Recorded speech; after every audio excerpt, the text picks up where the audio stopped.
Hello, welcome.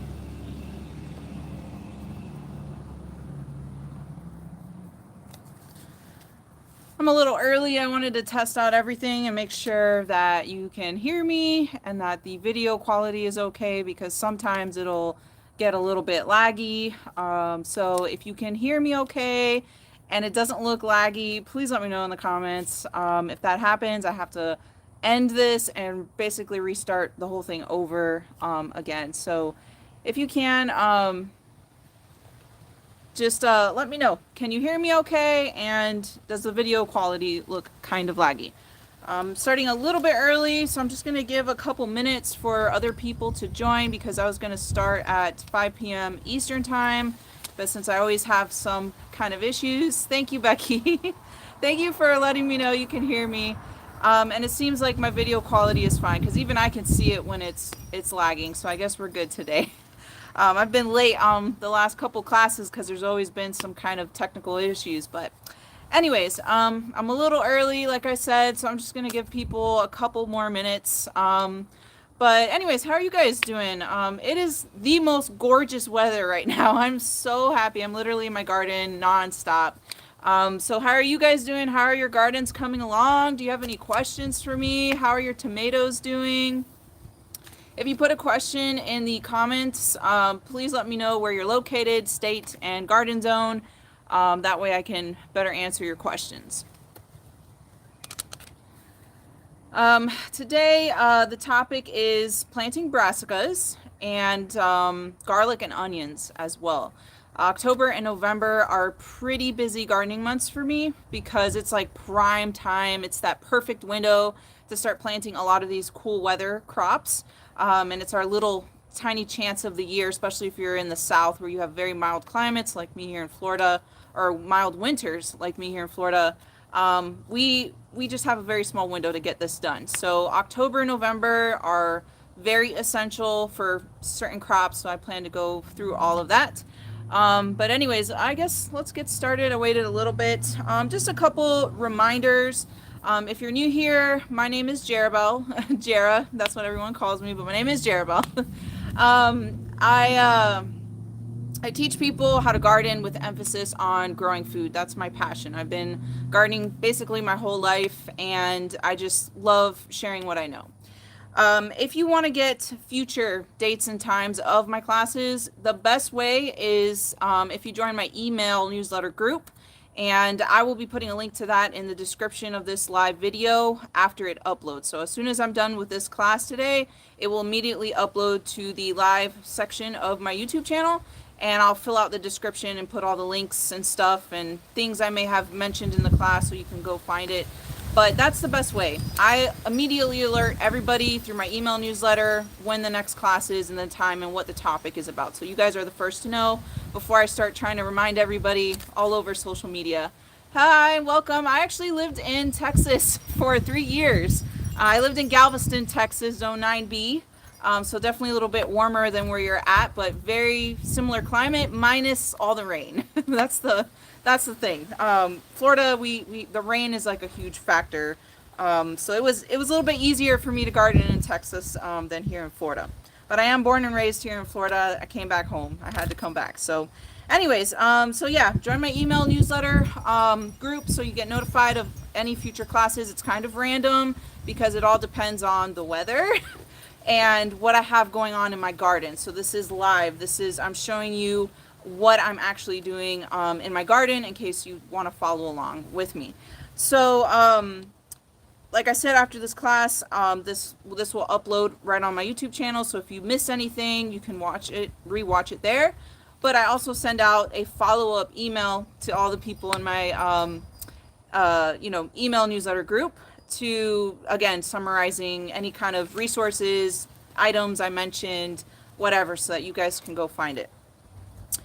If you want more ideas on everything that you can either start from seed or plant right now in the month of October, go check out my YouTube channel because I just posted the October monthly garden guide, and it has just a huge list of all sorts of different crops and ideas for you guys. I even get pretty specific on what cultivars I recommend because some perform better than others, in my opinion. Welcome 10A and 10B. Um,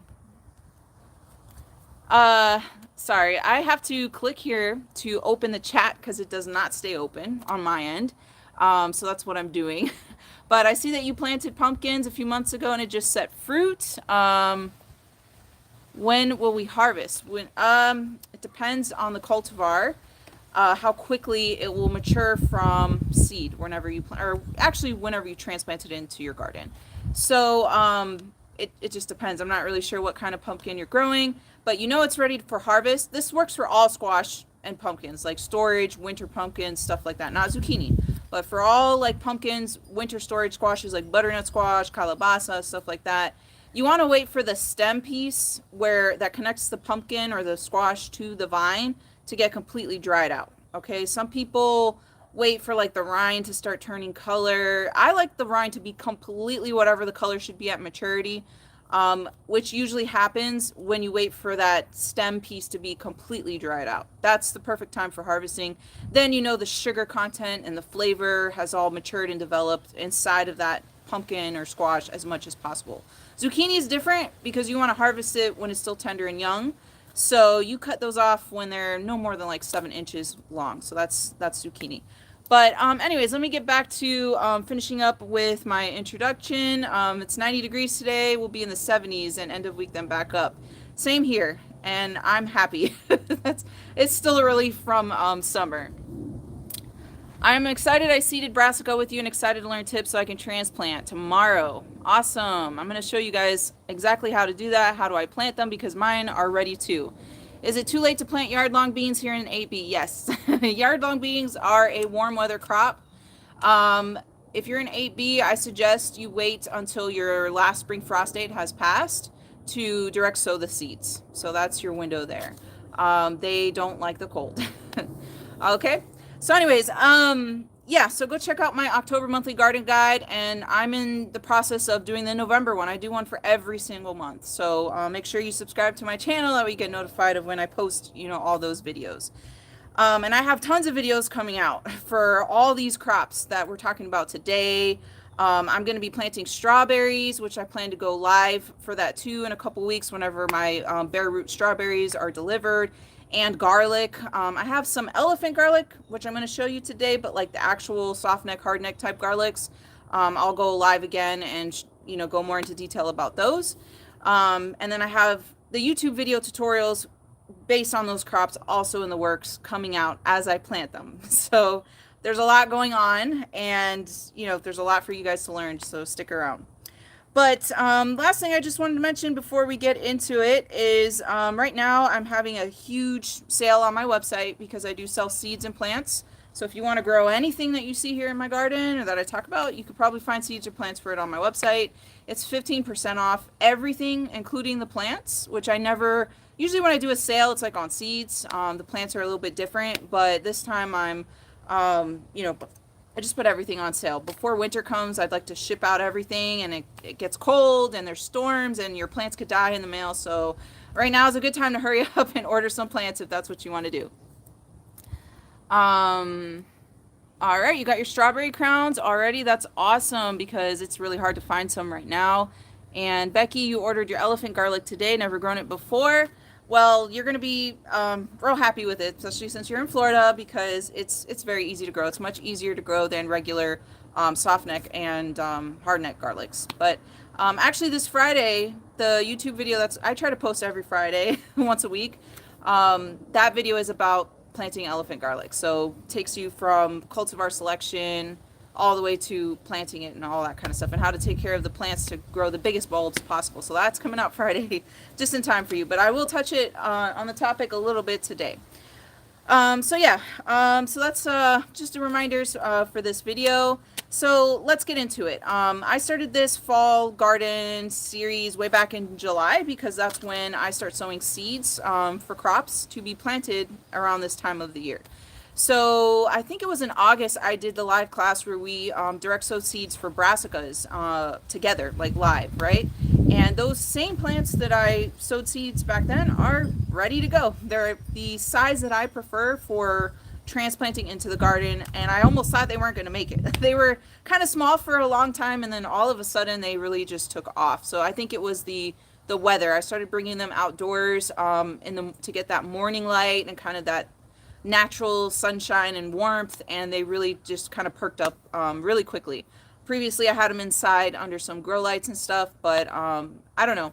I feel like grow lights work. They do, but I think the natural, real sunlight is what's obviously always best for your plants, and they will respond better to that than any kind of artificial light that you could give them, okay? So I'm going to show you guys how to start planting the brassicas. I'm going to pick up this camera and we're going to move to the other side of the garden where I have it all set up over there. So forgive me, I don't know how choppy it looks like when I move around in my garden. And hopefully at the end of this class today, it doesn't get dark, because last time it got dark and there was a lot of stuff that just random things I just wanted to show you guys that I have growing in my garden, especially some of the more unique stuff that I don't even have very much info about, and I was hoping maybe some of you may have grown it before. One of those things is Aztec spinach. So if you have experience growing Aztec spinach or cooking with it, please let me know. I'm growing it and it's thriving. It is doing amazingly well. I am going to be testing it to see how much heat tolerance it can take, because I started growing it in July, which is really hot, and it survived. So that's impressive. I'm always testing out different crops, especially the unknown or uncommon things, because I'm trying to find more and more things that will tolerate the summer here in Florida, because it's so hot and crazy that there's not much you can grow in terms of edible vegetables and fruit and stuff like that. So I'm always testing, and I'm always trying to find new things and then tell you all about it, because if it survived here during the summer, it's amazing. It's an amazing thing to grow. So anyways, we've got our brassicas here. I've got this big tray. So I started them in seeds in 4-inch pots. Some of them are still, this is too small for my liking. I mean, you can plant it, and the thing is, when they're growing in containers, it's like the plant knows. It knows it's constricted, it's in a little container, and it doesn't grow as rapidly. But as soon as you transplant it in the ground and it's outside and all that, it takes off. It really starts growing. So I think I'm going to give this one maybe one more week before I actually plant it in there. It's kind of on the small side for me. What I'm looking for, what is ideal, because I started all these from seed August 7th, right? This is Violetta d'Italia. It's a purple cauliflower, which actually the very first video I posted on my YouTube channel was about growing this purple cauliflower, how to get huge heads. And this was like the most amazing cauliflower I've ever grown. So this is a very nice size. It's a very good cultivar of cauliflower, because look how big it is compared to, let me see if I have my other, I have like a snowball, a white, standard white cauliflower. Maybe it's in my other tray, but it's not as big as this one. Okay, so this Violetta d'Italia, I don't have seeds for this because I only had a little bit. I didn't know I was going to be selling seeds one day, so I only had enough for my own inventory and my own stock. Last year, I planted a huge section of them because I'm like, I'm going to grow a lot. I'm going to harvest a lot of seeds and tell everyone about this and get them to grow it, because it's just so fantastic. But we had an unusually warm, weird winter, and everything bolted. Everything. And then the seed, I didn't want to harvest that seed without seeing the product of, the cauliflower head, to make sure that it was, true and the way that it should be. I don't want to sell you guys something that's not going to grow like it should, right? So they didn't even start forming a head. They just went straight to flowering and bolting. So I was like, I'm not going to do that. Maybe something weird happened or whatever. So I did not harvest seeds from that crop last year, which was a real bummer.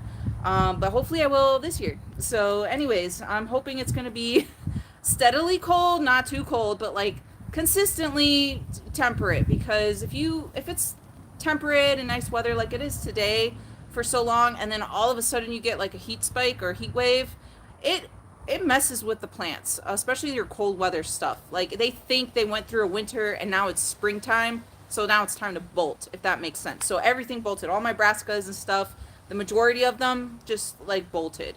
So hopefully this winter will be more consistent and it won't trigger them to bolt like it was last year. So anyways, let me check my messages really quick before we get into this. All right. Welcome everybody.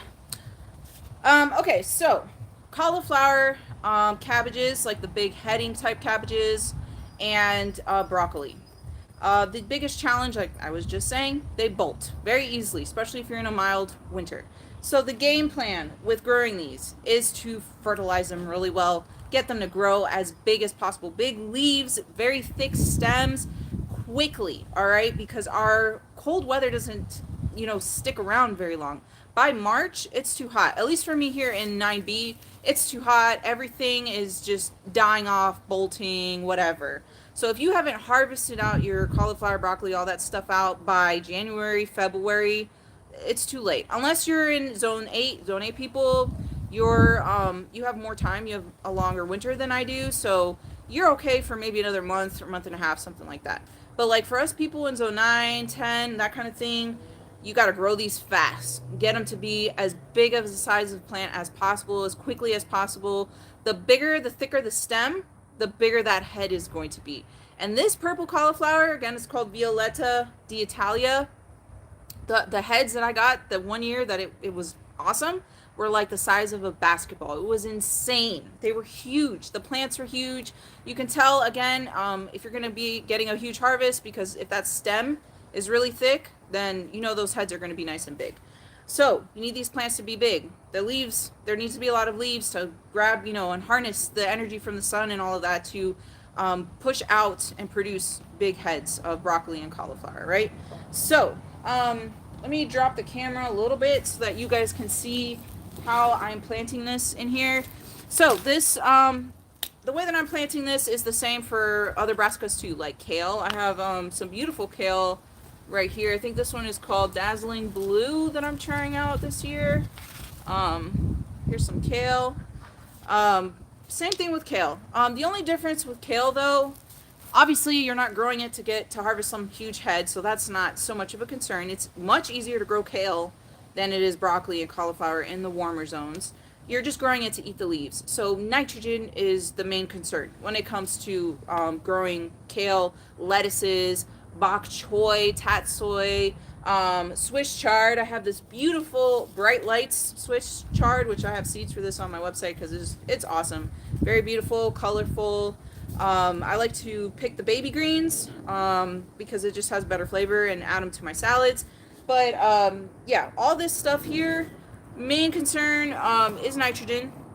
When it comes to broccoli, cauliflower, and heading cabbages, they do need some of the other nutrients because not only is it concern nitrogen to promote all that leafy green growth and a big plant, but the potassium and phosphorus in fertilizers help it produce flowers because you're eating a flower, so that promotes flower production and size and that kind of thing. So those three categories of brassicas, you just want to give them a general fertilizer, balanced fertilizer. The rest of them, where you're just growing to eat the leaves, nitrogen, nitrogen, nitrogen, nitrogen, okay? So anyways, let me drop this camera. Like I said, I have just a little spot right here. And let me grab my fertilizers and my gloves and all that kind of stuff. So, I like to use organic fertilizers as much as possible. I'm gonna move this back just a tiny bit. 1 second, guys. It's hard trying to position this so you guys can see. Maybe a little bit more. Let me check my messages before I get into this too. How long have you been growing those seedlings? They were all started August 7th. I had a live class during that time too, and we started all our seeds together. They usually take 2.5 months or so to be ready. 2.5 months. The garden zones. You hold on. I'm okay. Let me answer your questions here. Let me scroll up. Okay, I have 2 calabrese broccoli plants growing in those size pots. Do I only plant one, or can I go ahead and plant both? 18 inches apart, 10A. So you have 2 of them growing in one pot. Let me read that. So you have two seedlings that sprouted together in one pot like this. That's up to you. I have actually, you know what? This kale has two seedlings in here. Um, actually, you know what? Let me give you the correct what you should do. When it comes to kale and things that you're eating for the leaves, if you have two in here, it's not a big deal. They're not going to compete with each other for nutrients and all that kind of thing. Just give them a lot of nitrogen, they'll be fine. But broccoli, cauliflower, like your calabrese broccoli, I find, because I cram vegetables together. Like I follow square foot gardening guidelines and then some. Like I cram things, okay? And for the most part, it works out because I fertilize well too, and that helps. But I have noticed with broccoli, cauliflower, and cabbages, if they don't have space, those plants again can't get as big as they could, and the production or like the final result, the harvest of the broccoli head or whatever, is smaller. So I've just noticed that over the years, growing them. So planting them 18 inches apart, great. A minimum 12 inches apart, but if you could do a little bit more than 12, that's even better. So if you have two seedlings together in your pot like this, you could very gently, like take a fork and kind of pry them apart, try to conserve as much of that root system as possible, and then, plant them into the garden. Make sure you keep the soil nice and moist with water because you just disturbed their root systems probably. They need to get reestablished, so they're going to need water. So just make sure you monitor and check up on them every day, make sure they're getting water, and they should be fine, okay? But calabrese broccoli, separate them if you can. One plant per 12 to 18 inches, around that range is great. And I saw one more question. How do you know the garden zone? The United States is divided in between zones. So you got to Google it. You can go to a website called plantmaps.com. You put in your zip code and it will tell you what garden zone you're in. Basically, the only thing the garden zone means is how cold it could potentially get in your area during the winter. So in my Zone 9B garden, it could get down to, I think it's negative 25 or negative 20. I'm sorry, not negative. What am I thinking? 20 degrees Fahrenheit, I think it was. So what that says, I've never seen that before, but it could potentially get down to 20 degrees Fahrenheit in any given winter. So that helps you determine what kind of plants you can plant in your garden that will survive if it drops down to 20. So that's all that is. That's all that information accounts for. It doesn't account for humidity, rain, the kind of soil you have, the kind of pests, everything else that has to do with gardening. It accounts for none of that. It just tells you how cold it could possibly get in your area in any given winter. Okay, so that's just for plant selection. So you make sure your things survive the winter. So everything I'm growing, this stuff is going to be fine. So I know that over experience in time that it's not going to die with the few cold fronts that I get here in my garden. Do you grow celery? I'm trying to for the first time this year, 8A. Unfortunately, no, I've never grown celery because it's very hard to grow celery. And I'm an expert, and I'm telling you, it's hard to grow. I do know celery needs a lot of nitrogen, good soil, compost, all that, nutrients to grow, and lots of water. But I think I tried once, and it just wasn't good. And I personally don't cook with celery that much, so I always say grow what you eat. Like, grow what you actually eat. Don't just grow something that whatever. What are you going to do with it then?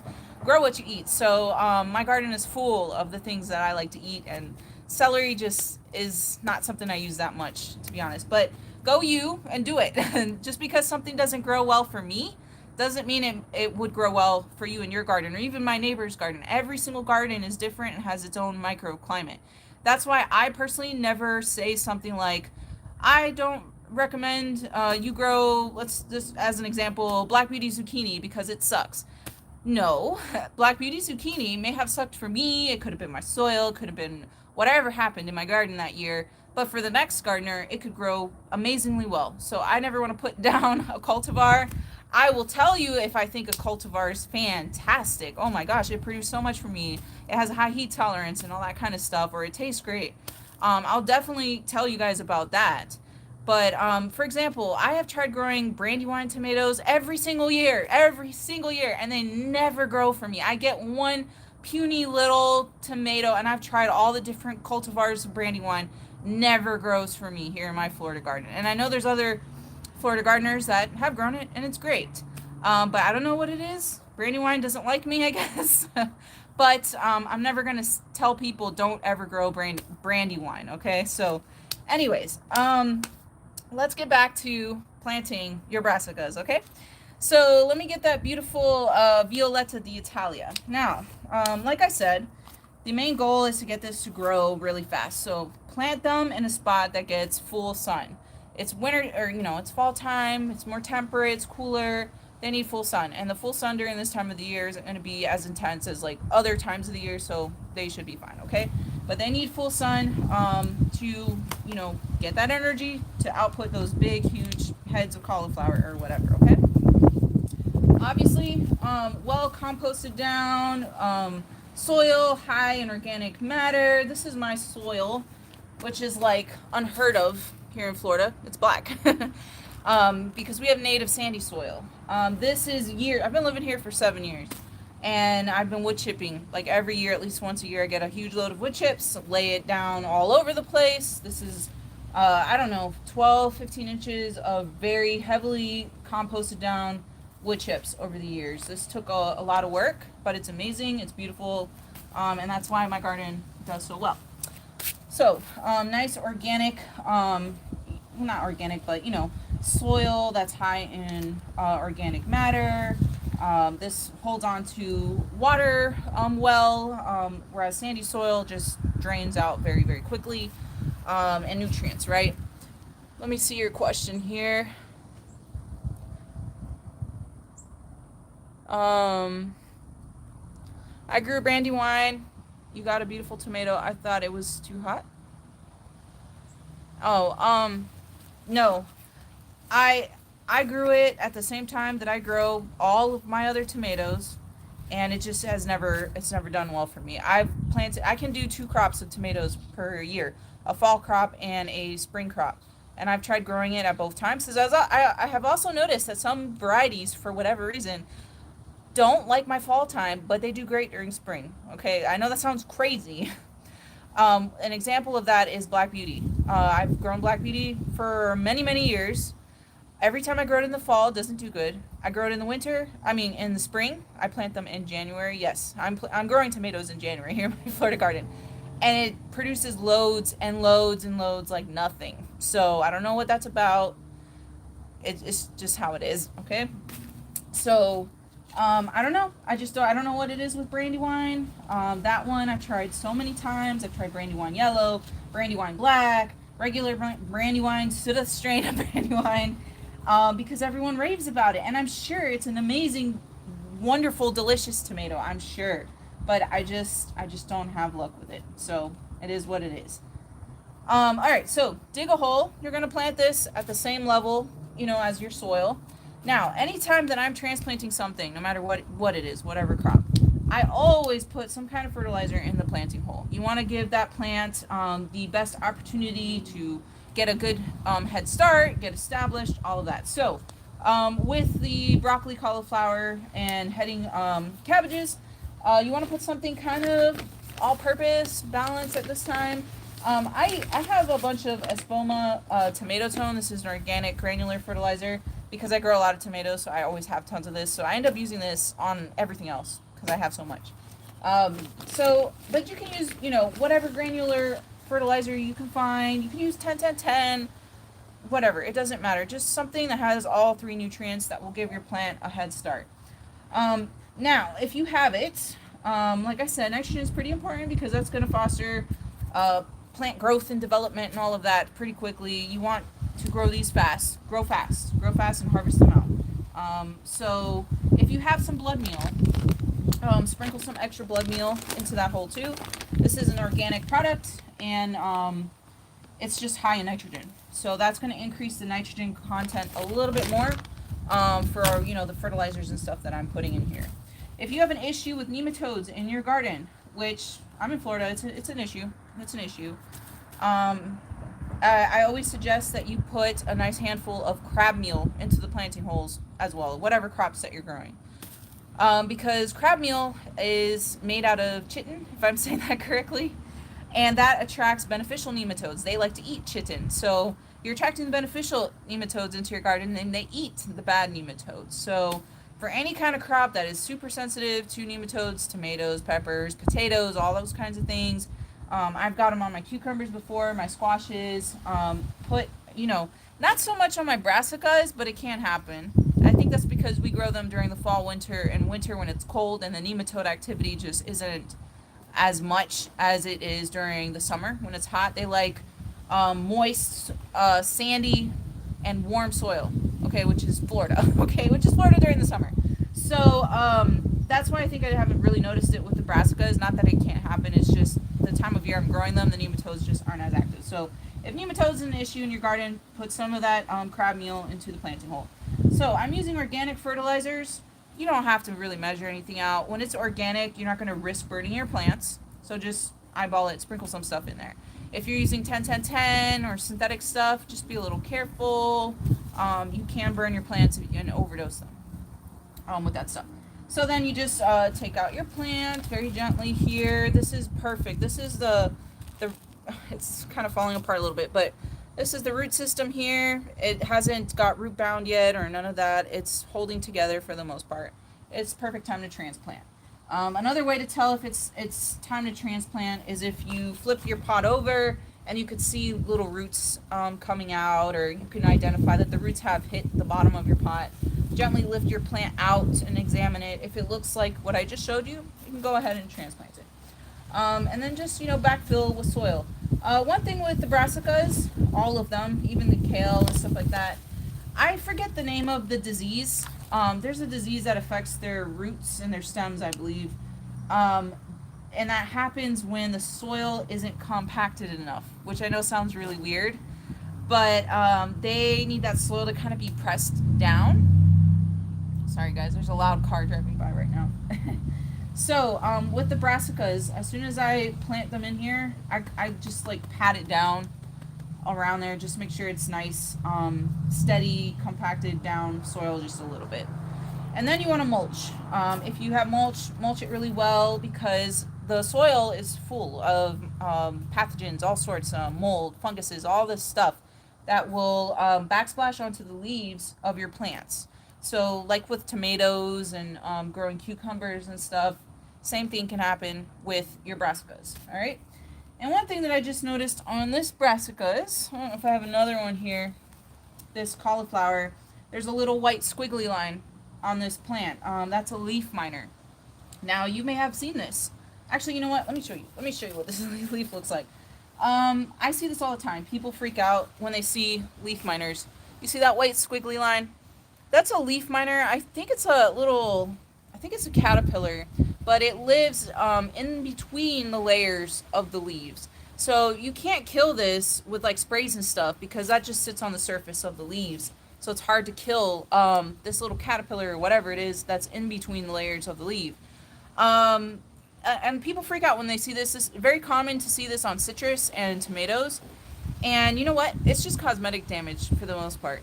I ignore it. If I see it, okay, oh well. I've never had a leaf miner infestation so bad that it affected my plants. It's mostly just cosmetic.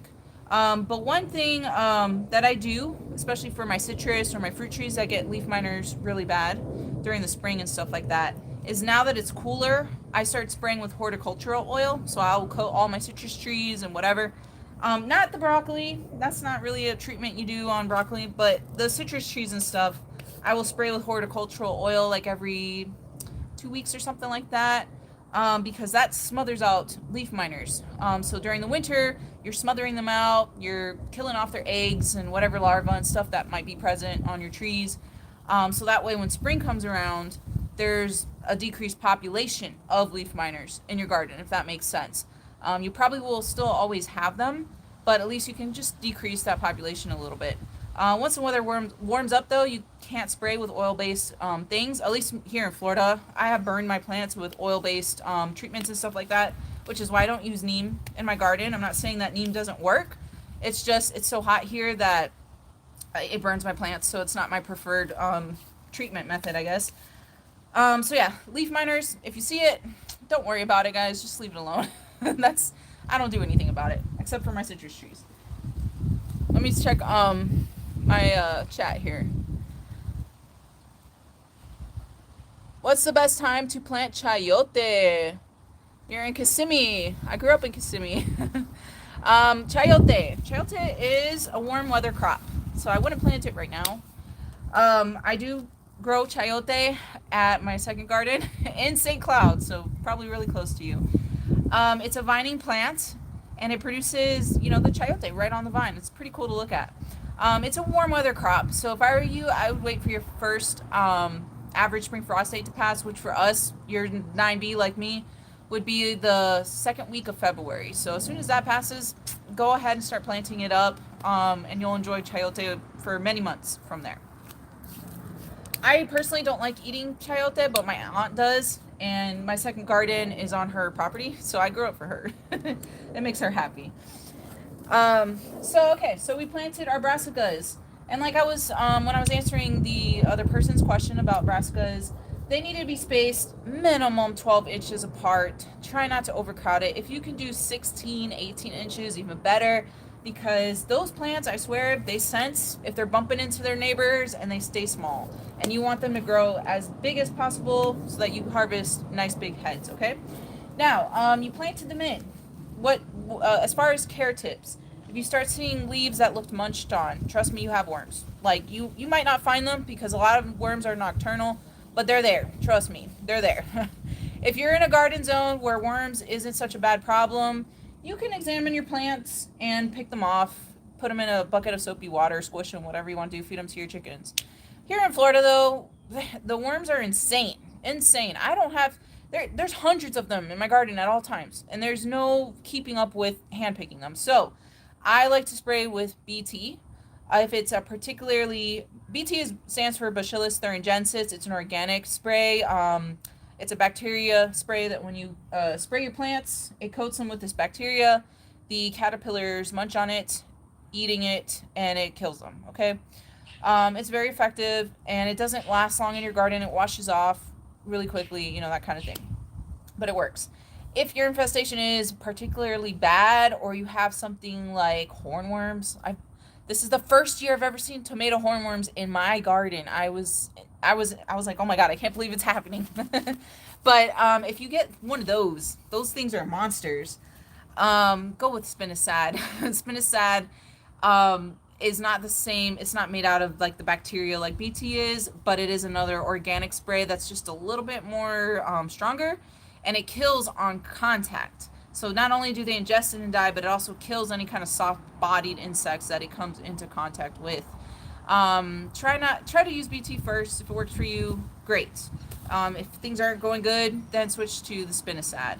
And spinosad does remain on the leaves, I think, for like 5 or 7 days before it deteriorates and dissolves, whatever, and it's gone.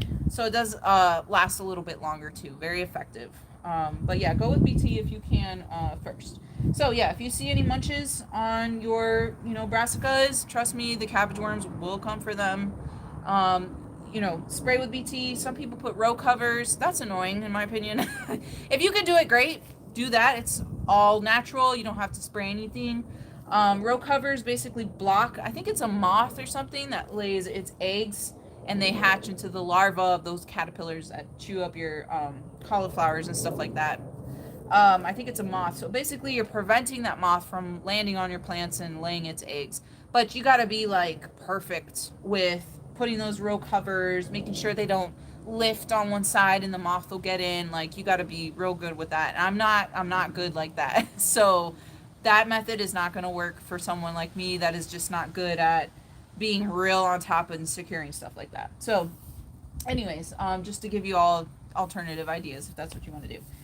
So as far as fertilizing, I would wait 2 weeks from planting to start your rounds of fertilizing your brassicas. So again, use your whatever fertilizers, organic granular fertilizer, 10-10-10s, even liquid stuff, Miracle Grow, whatever you want to do. It's your garden. Do what you want. Whatever you can find, whatever you can afford. Start fertilizing. I like the granular stuff better because I can give them small, tiny doses, like an eighth of a cup, something like that, every week or every, 2 weeks even. And that keeps the nutrient supply consistent for the plant at all times. So they grow very rapidly. I just installed a drip irrigation system. You might see some of the tubing and stuff around my garden. I love it, love it, and it has a little like injector system that injects fertilizer into my system as well. These drip tubes, and that has saved me so much time. I can't believe it took me 7 years to finally install drip irrigation in my garden. It has saved me so much time, hand watering and fertilizing. So I am planting my brassicas along the emitters of my drip irrigation system. And if you want to learn how to install drip irrigation, it was so easy. It's a kit that I got online from dripdepot.com. I do have a YouTube video tutorial about that too. So if you want to see exactly how I did this and where I got all the supplies and stuff, go check out that video. But huge time saver. I should have done this years ago. And I have been really bad with keeping up with weeding. I hate weeding. I mean, who likes to weed? Really, I hate weeding. I've never been able to like really keep up with it the way that I would like. But now that I have more free time because I have automatic watering and fertilizing, I have more time to actually sit down and weed and like look at my plants, check them out, see what's going on, catch any diseases and pests early on. So it has been a big game changer for me this year. Definitely the drip irrigation. So planted your plant, fertilize it every 2 weeks, 10 days, 14 days, something like that, with little doses of fertilizer just to keep it consistent, and they'll grow really, really fast for you, okay? The only pest normally that I get is the worms. Sometimes you can get aphids really bad. Aphids usually are a ant problem.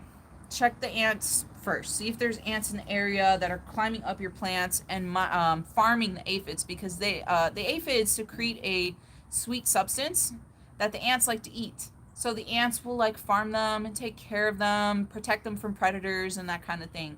So I will start setting up little ant traps all over if I notice aphids, and spraying them off my plants really hard with a water hose.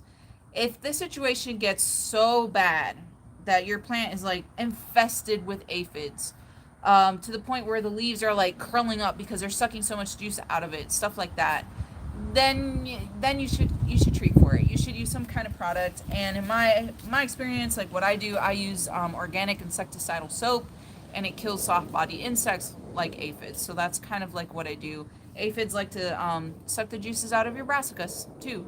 These are thick, juicy stems. So those two things are the main issues you probably will experience: the aphids and the worms. Other than that, you should be golden. These things grow great during this time of year. The pest and disease pressure is down a lot naturally anyways during the fall and winter and all that. So these things are pretty easy to grow from that point. All right. So if you're planting the stuff that I said, it's not going to grow ahead of cauliflower or something like that. Kale, where you're planting it for the leaves. Nitrogen is the most important thing. I don't even put like granular fertilizer in there. I just go straight with the blood meal. Just blood meal, okay?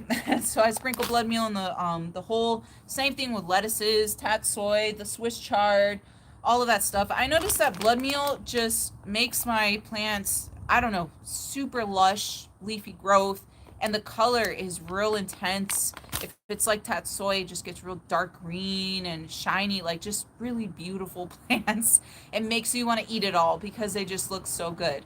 So blood meal is, if you're growing something to eat the leaves, just go with that blood meal. And then every 2 weeks or so, sprinkle in some more blood meal. A lot of people like to use fish emulsion. Yeah, go ahead. If you have it and you like it, use it. But the nitrogen content in fish meal, I think, is like 5% or something. That's pretty low. It's not a lot.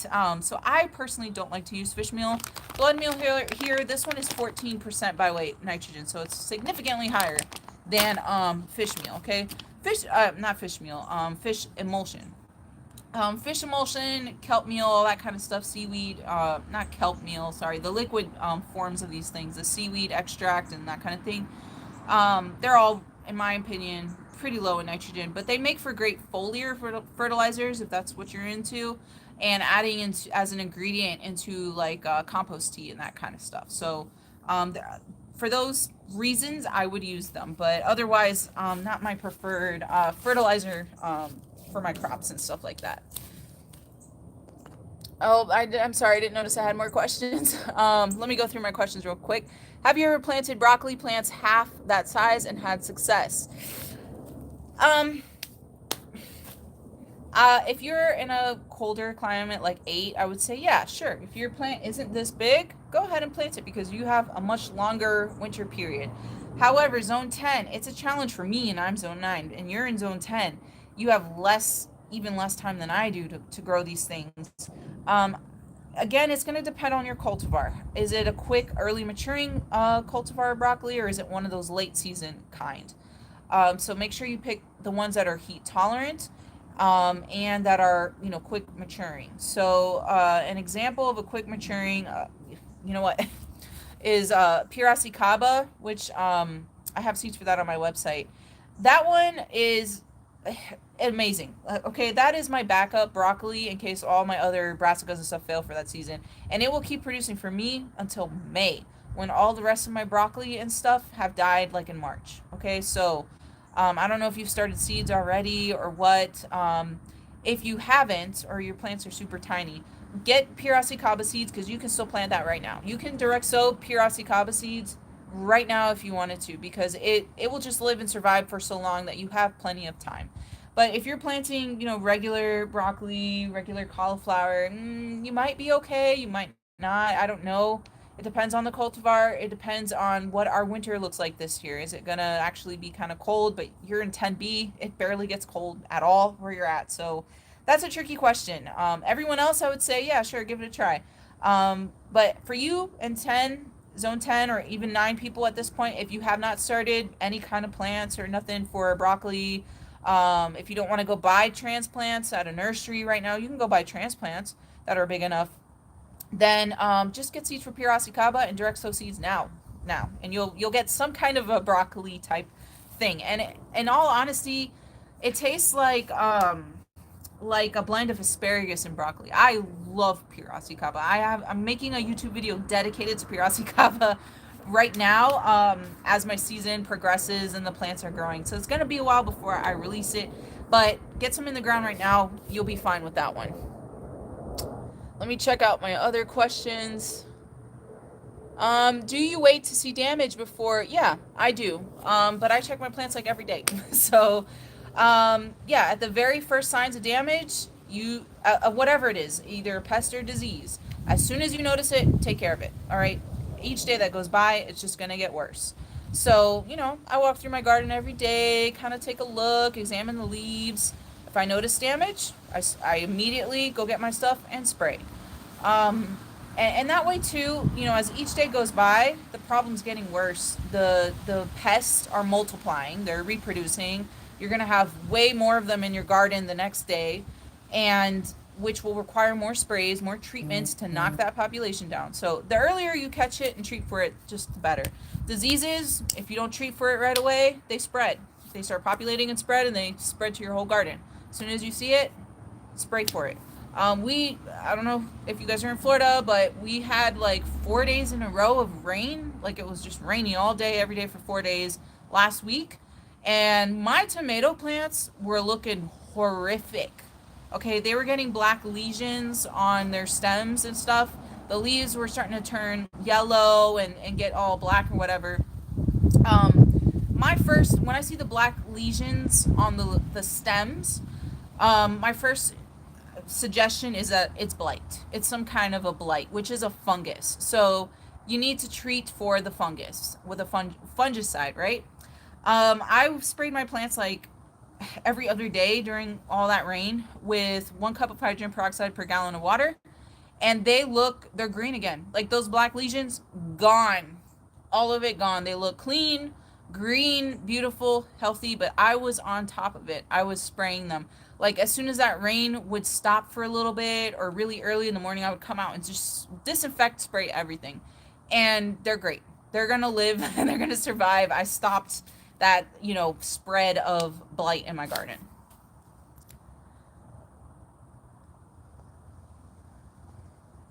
Sorry, I got to click here to look at do you okay, I direct seeded my greens and broccoli. Can I safely separate them and plant one in a new pot or space? Um you can do any of that. Whatever yeah, if you want to separate them, put them in a pot, whatever you got to do. If you already planted them in the ground, though, I mean, it's the time of year that you should be planting them in the ground. So if you're gonna separate them, then plant the other one in the ground. Like, don't go back in a little pot like this. It needs to be planted in the ground at this point. Have I direct seeded brassicas? Thoughts on green stalks? Sorry, you're the first question. Thoughts on green stalks? I've never grown. I've never had one, so I have not used a green stalk. The closest thing I've used to a green stalk is like those stacking little plastic pots, and I grow lots of herbs and lettuces and little greens in those. That does very, very well. The only thing is they dry out very quickly, so you just got to monitor for that. So I imagine the green stalk would probably be pretty similar to that. But yeah, they grow great in there as long as you keep up with the watering. Have I ever direct seeded brassicas? Yes, I have tried many times to direct seed brassicas, different cultivars, just experimenting and testing it out, because whenever you direct sow something, that's better, right? You're not wasting time potting things up, planting them in here, taking care of this little plant, trying to get it to size to pop it in the garden. If you can just direct sow seed in there, it also takes off a lot faster than planted in a pot. If you were to direct sow seeds for something in the ground and at the same time sow a pot of it, this is going to be way smaller in size than the one that you planted right in the ground, given the same time period. Okay, so whenever you can direct sow seeds, that should be your first option. But there's a lot of times where that's not an option. Maybe it's too hot or it's too cold outside or whatever, and you had to sow seeds indoors. So it just depends what you're growing. For me, brassicas, it's too hot to plant them outdoors or direct sow seeds for them in time to get them in the window of planting time for me. If I wait for them to start growing, they take like 4 to 5 months from seed to harvest. So if I direct sow seeds for them right now in October, that'd be October, November, December, January, February, March. I'm hitting March, which is hot for me, and that's when all my stuff starts bolting. So instead of producing a nice head for me, it just bolts. So I've missed my window. To get the timing right, for me, I have to start them indoors to get a transplant size. I've tried direct sowing seed, they just never get big enough, they never start producing for me, except for the brassicas, okay? That's the exception. Brassicas, you can direct sow seeds right now, and you're still going to get a harvest from that one. White flies have been on my tomato plants. Yes, use insecticidal soap. White flies. Usually, I don't get white flies too much in my garden, but when I do see them, it tends to be in the summer when there's been a lot of rain. I don't know if it's the moisture in the soil or what, but that's usually when I start seeing it, when there's just a lot of rain. Right now, the rain should be stopping, right?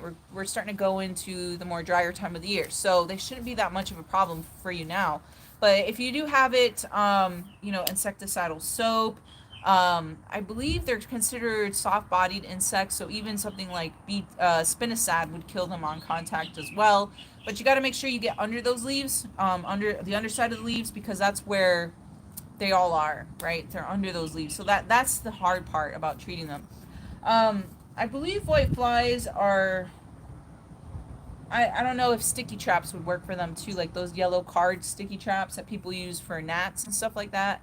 But yeah, insecticidal soap would be the first thing I would try on them. Do I have a Facebook group? Okay, I hate Facebook. I'm going to tell you this right now. I hate Facebook. But I do have a Facebook business page, like official, where I post, information when I'm having videos, all that for my business, because people like using Facebook. So for those of you that like it, I do have a Facebook page. As of today, the official Jara's Garden Facebook page has like 700-ish, 740 something followers. There's another Facebook page, fake one, that somebody made called Jara's Garden with 16,000 people that I didn't know about until a couple days ago. Somebody told me. They're like, hey, is this you? And I was like, nope, that's not me. And if you look at their account, it says they're in Hong Kong and stuff. They steal my pictures, they steal all my videos, they post it on there, and they have 16,000 followers when I only have like 700 something. So I have a link tree. I don't know if you could see it in my YouTube page. I have a link tree. The Facebook group, the correct one, is in there. Okay, so follow that. But I have been telling Facebook about it, marketing it, reporting it. Other people have been reporting them, and they're not doing anything. So that's personally why I don't like Facebook. On TikTok, for example, and I know a lot of people hate TikTok, but I have had lots of people try and copy me, say they're me and all that too. And if I report it, TikTok takes them down like quickly. Okay. Facebook, I don't know what they're doing. I don't know when they're going to fix that. And I don't know what the purpose is for that fake group, what they're doing. I don't see like they're selling stuff, but I don't know if my customers or people are asking me questions and what they're saying back to them. I don't know. So that's kind of scary. I have no idea what's going on. So the correct Jera's Garden page, it's a business page for one thing. It's not a group or a community page or nothing like that, or even a personal page. It's a business official Jera's Garden, and it has like 743 people. So I'm sorry I ranted about that. I just literally found out about that like 5 days ago, and I was like, oh my gosh. But anyways, could I grow elephant garlic? I'm assuming in zone 11. Yeah, elephant garlic can be grown from zones 3 to like 11 or whatever. It takes cold, and it's also like a tropical version of a garlic. And actually, I'm going to talk about that next. We're done here with the brassicas. Let's go over to garlic and onions. And this Friday, my YouTube video tutorial that's coming out this Friday is how to plant elephant garlic. So everything you need to know about elephant garlic. So make sure you're subscribed so that you get notified of when that video goes live. Okay, so let's switch on over to, let me get my stuff here, to the onions and garlic and all that stuff. Okay, I have a different bed here that I've dedicated to onions and garlic for this year. Hold on, guys. This isn't exactly the easiest thing sometimes to get the camera right so you guys can see everything. All right, so onions and garlic. I have this little patch here. I put down, this is a full sun spot. Right now it's shaded out because the sun's all the way on this other side. It's later in the day. They already got full sun since the morning, so we're good.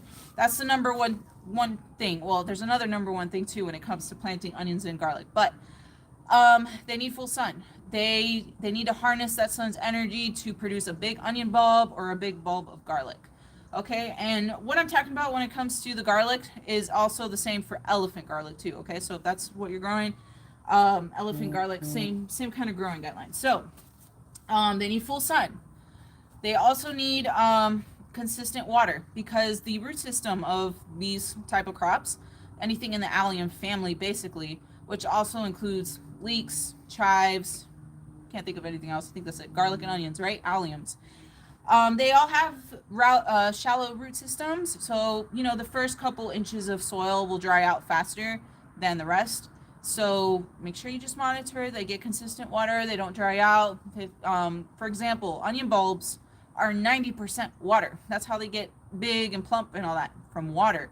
So if they don't have enough water, they're not going to get nice and big for you. So water, keeping it nice and consistent is key. However, you don't want to overwater either.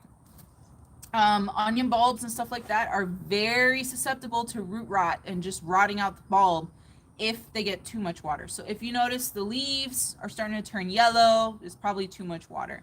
In areas where it rains a lot, like people in Florida like me, if you don't have well draining soil and that kind of thing, grow them in grow bags, containers, raised beds. You can even mound up soil in a straight line and plant them in that just to help with drainage. It's super, super important because they'll just rot out and die very easily.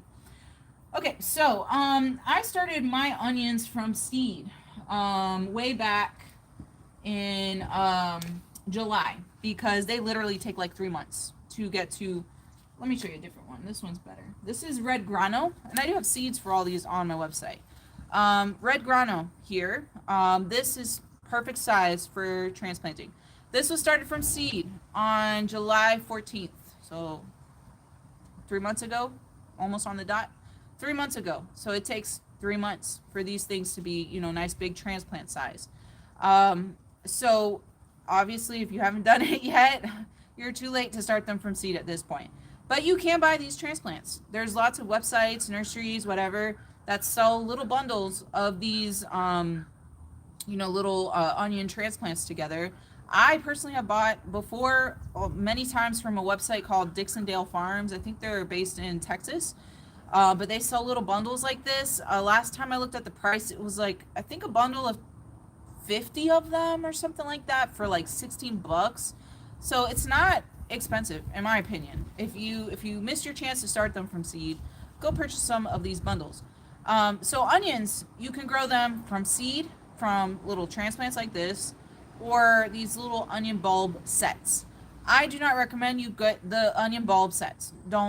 You're not going to get nice big onions with those for a lot of reasons that I won't go into right now.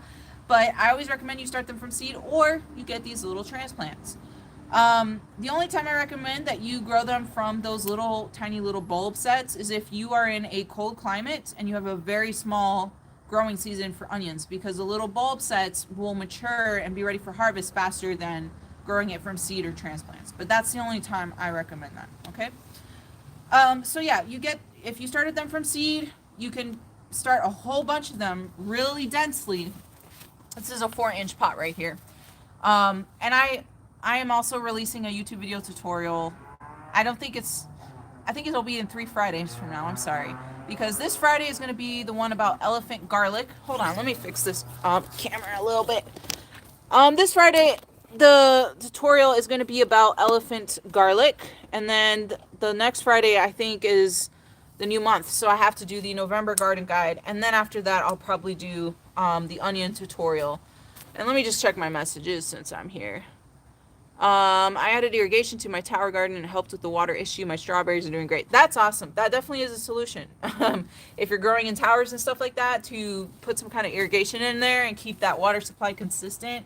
And strawberries grow great in that. And by the way, I'm also planting strawberries.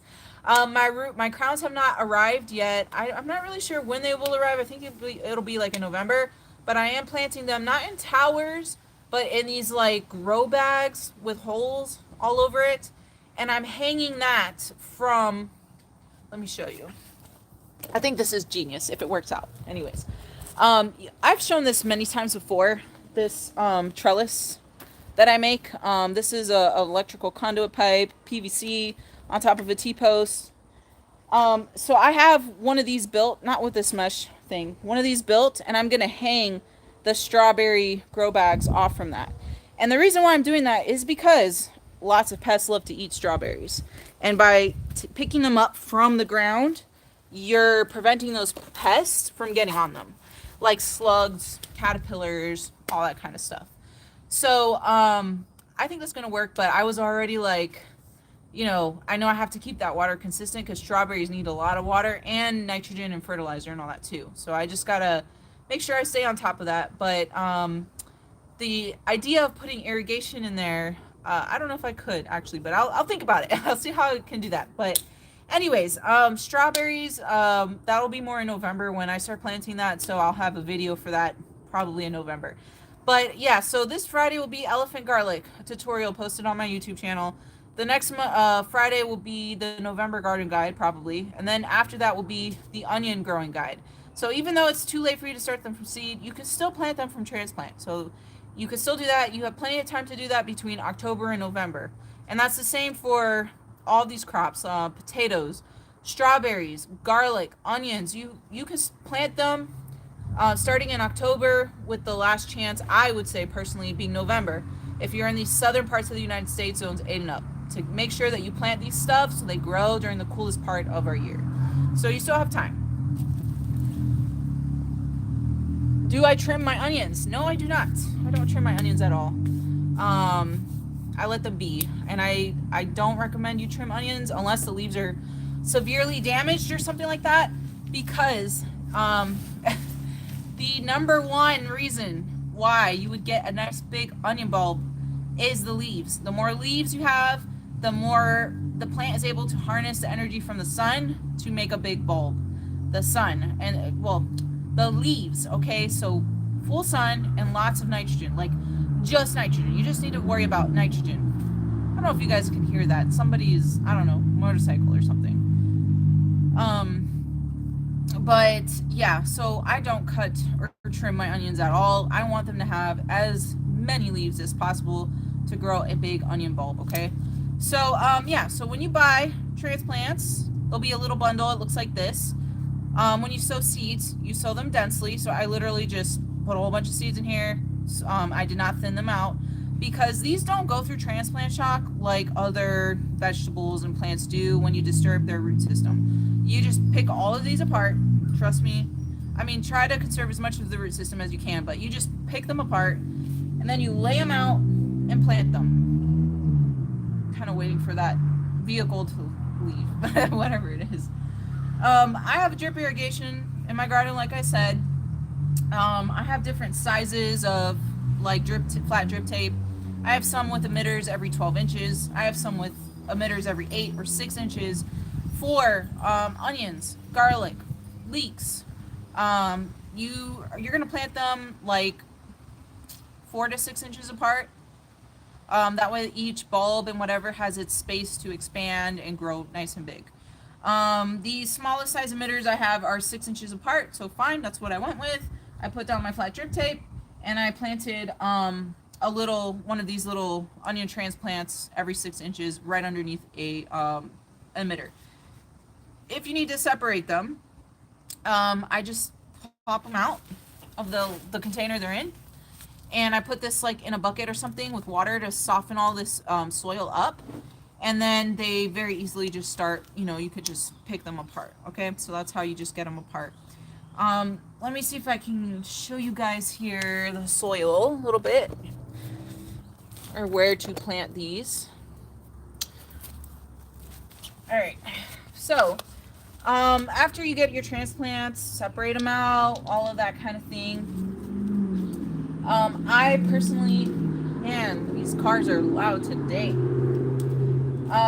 I like to lay them out, and then I'll start going and dig up all my holes, and then I will put my fertilizer in all the holes and plant them all. So that's kind of just how I get it done fast. I already planted some right here, but just to show you guys, onions, garlic, that kind of thing, you don't want to plant them too deep because that bulb will be stuck in the soil, so to speak. You just want to plant them so deep enough that their root system grab onto soil and it just stays standing up, basically. So just take, your finger. These are little small plants. Make a little hole here. You're going to want to mix some fertilizer in there. Like I said, nitrogen is the only concern. Like, really, just lots of nitrogen to promote lots of onion, leafy, green growth. Same thing with garlic. The greens on the onions is called onion tops. Okay, so the more onion tops you have, the bigger the plant, the bigger your bulbs are going to be. So nitrogen. The commercial growers use ammonium nitrate or ammonium sulfate because it's very high in nitrogen. It's like 20% by weight or more of nitrogen, just to give you an idea. So try to mimic that with whatever products and stuff you might find at the store or online. I was able to find ammonium sulfate, so I have a bag of ammonium sulfate and I sprinkled that in here. You can use blood meal, but like I just showed you the blood meal before, that was 14% by weight nitrogen. Whereas the ammonium nitrate and all that, it's like 20 and up. So yeah, so put your nitrogen in there.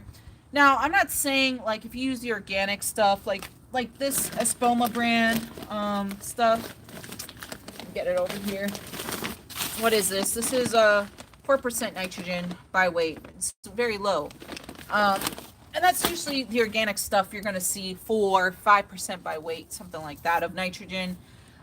You still will have success if you use that fertilizer. I've done it before I even started using ammonium nitrate, and my bulbs were still big. Just be consistent with your fertilizing technique, so you make sure they just have lots of nitrogen anyways, if that makes sense. But I'm definitely going with ammonium sulfate this year. So I just put some in the planting hole, mix it in with the soil, then take your little onion transplant. Let me just get one right here. This one's red burgundy, and I'm also growing Texas Super Sweet 1015, and that 1015 number stands for its recommended planting date, October 15th. So it's in the name. October 15th is when a lot of people will plant that onion. So that's what that's for. And I also have an early white. So I have the yellow, the red, and the white onions because I love onions. And if you've never grown onions before at home, oh my gosh, you're in for a treat because I love onions. I love the flavor. I put it in everything. So the first time I grew my own onions and I harvested those bulbs and I cooked with they were so strong. My eyes were like burning, okay? But it was worth it because it had so much flavor. And the onions in the grocery store, I don't know how long they've been sitting there, how long ago they were actually harvested. They just lose a lot of their flavor. So ever since that first time, I was like, I am always going to grow my own onions as much as possible, and I love them all. So I'm growing all three different colors. It's just they're very easy to grow. Things in the allium family produce odors that repel a lot of pests. So in general, you shouldn't have a pest problem. I have not had pest problems with my onions. It can happen. Like I think you can get aphids, for example, but for the most part, they don't like your onion plants. They'll go munch on something else and leave your onions alone. So they might seem intimidating because they take a long time to grow. Okay, I'm planting them now in October. I'm gonna be harvesting these like in May. You can harvest your onions as soon as you start seeing the onion tops, like they'll start bending over and falling down, and starting the process of drying out, turning yellow and brown. You can start harvesting them at that point. That for me probably starts happening more like in April, something like that. But I like to let all of the onion tops turn completely brown and dried out because that has, for me anyways, in my opinion, I think that allows the plant the most time possible to bulb up and grow the biggest bulb possible. So I harvest mine more in like mid-May, maybe even the early, first week of June, something like that. So yes, they will be in your garden for a long time, but besides watering and fertilizing them, there's not really many pest issues and there's not very many disease issues as long as there's good drainage. Because again, they don't like sitting in water and all that kind of thing. So they're easy. They just take a long time, in my opinion. So you've mixed your fertilizer in that planting hole. I don't know if you guys can see my little hole here. Anyways, maybe I'll scoot down. We'll have a hole here. We'll pretend. Put your fertilizer in there, mix it up with your soil, put your little transplant like this.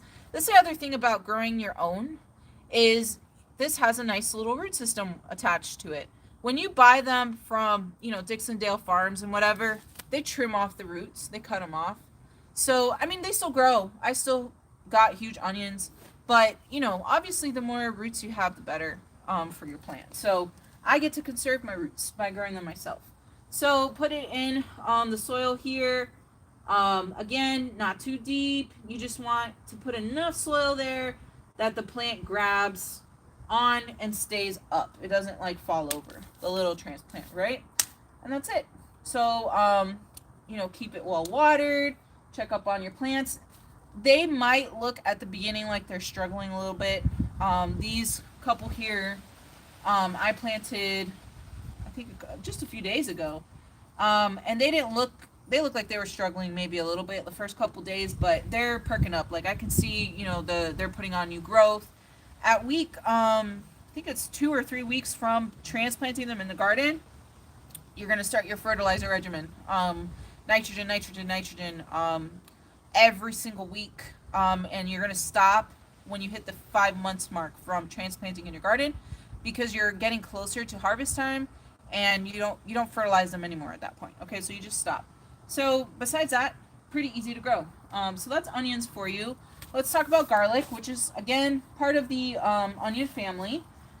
I'm just going to use this elephant garlic as an example here. So me personally, A lot of people go to the grocery store and buy elephant garlic and plant it and it'll grow for you. I have tried that many times and it does not work for me. Or it could just be the grocery stores around me have carry elephant garlic that has been sprayed with inhibitors that prevent it from sprouting. That could definitely well be what's happening. Whereas other people, it just so happens whatever elephant garlic your store has is organic, hasn't been sprayed, and it'll sprout for you, and that's great. That totally is. If that works for you, that is awesome. I just have never had luck with it, so I bought mine this year from Haas Tools, I think. It was a couple. They were nice big sizes too, by the way. It was like $20 for, I can't remember if it was like 2 heads of garlic or 3, I don't know. But it was more than enough because these things get huge, okay? So, elephant garlic, and all garlics, really.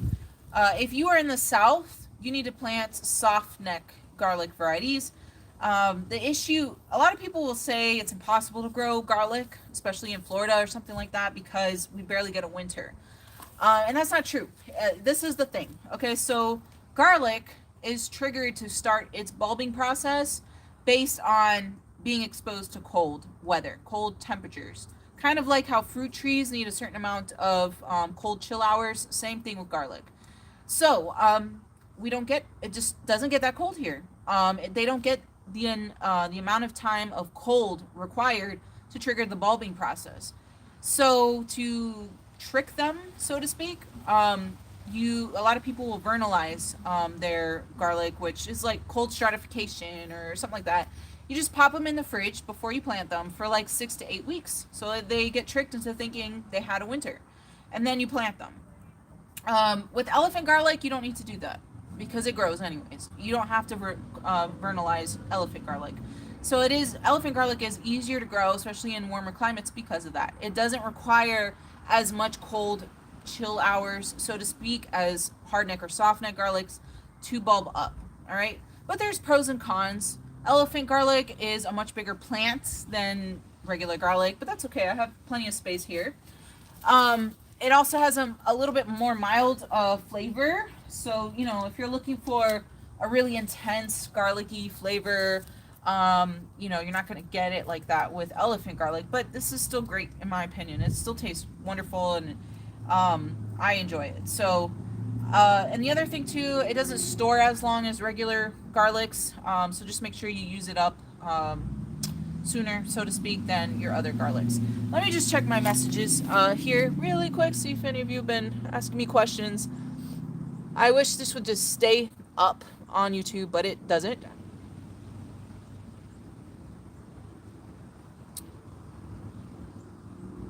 All right.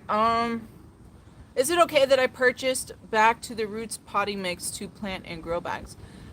I don't know that brand, but I don't think it really matters, to be honest. When it comes, do I need to mix the potting mix with soil? No. If you're planting things in grow bags, containers, whatever, that kind of thing, you just use whatever you want. Like, you can use potting mix, you can use garden soil mix. I've seen that at Home Depot. What I use, to be completely honest with you guys, the cheapest bags of compost that I can find at Home Depot. That's what I use. And I don't mix it with anything else. I use that straight compost. If that brand of compost, that bag that you're buying, is good, they have properly composted it for the period of time required to compost down and not burn your plants, it'll be fine. It's successful. But I have heard some people say, oh, the brand I went with, it burned my plants because they didn't compost that down long enough and it burned your plants. Like, I forget what it is. I don't know if it still is very high in chemicals or whatever, and it burns your plants, whatever it is that happens. But if something doesn't get composted down for a certain period of time, that's what happens. Luckily, my Home Depot carries these like white and yellow bags of compost. I don't know the brand. My Home Depot has it, but I know a lot of other Home Depots in my area don't have it. So I don't know. But they're yellow and white. And that's what I use. Like, straight up, just that, to fill my grow bags, my containers. When I plant my strawberries in the towers, that's what I'm going to use, that compost. But use, whatever you can find is fine. When you're planting in containers and stuff, really what's important is a soil that will hold on to moisture but drain out excess moisture and just kind of be light and fluffy. And that could be a lot of different things. So, you should be fine. Not sure about that brand specific, but if it's potting mix, yeah, that's fine. Okay, so let's keep going about garlic. I forget where I where I stopped with it, but elephant garlic. If you have not, planted your garlic yet or whatever, make sure you go and place your orders for your seed garlic. Um, you know, Elephant garlic, like I said, there's only one variety of elephant garlic. It's just elephant garlic. So if you buy it at the grocery store and it sprouts for you, great. Okay. Since that's never worked for me, I bought it from Haas Tools or one of the various online nurseries that sell elephant garlic bulbs, because they grow this for the purpose of planting. So they're not going to spray it with inhibitors or whatever. And then it's going to sprout for you. So, like I said, you only need a couple of these because they get really big. One bulb of elephant garlic, like here's the one I was taking apart, usually is 4 or 5 of these. So these things are massive, and you'll get a lot of garlic just from that. If you're in the South, it's a good idea to plant elephant garlic as a backup in case your soft neck garlics don't grow very well. Okay, if you're in the South, you want to plant the soft neck cultivars because they require less amounts of cold to start the bulbing process than the hard neck cultivars. If you're up north, you want to plant the hard neck varieties. So that's the difference there. And there's so many different kinds of garlic varieties, soft neck, hard neck, whatever. So that's what's fun about growing a lot of your own food. You have the choice of many different varieties of things that you would never get to eat or try in your life if you didn't grow it yourself. So that's part of the fun of it for me. So yeah, have fun, shop around, read the descriptions. The flavor profiles are different. Try different varieties.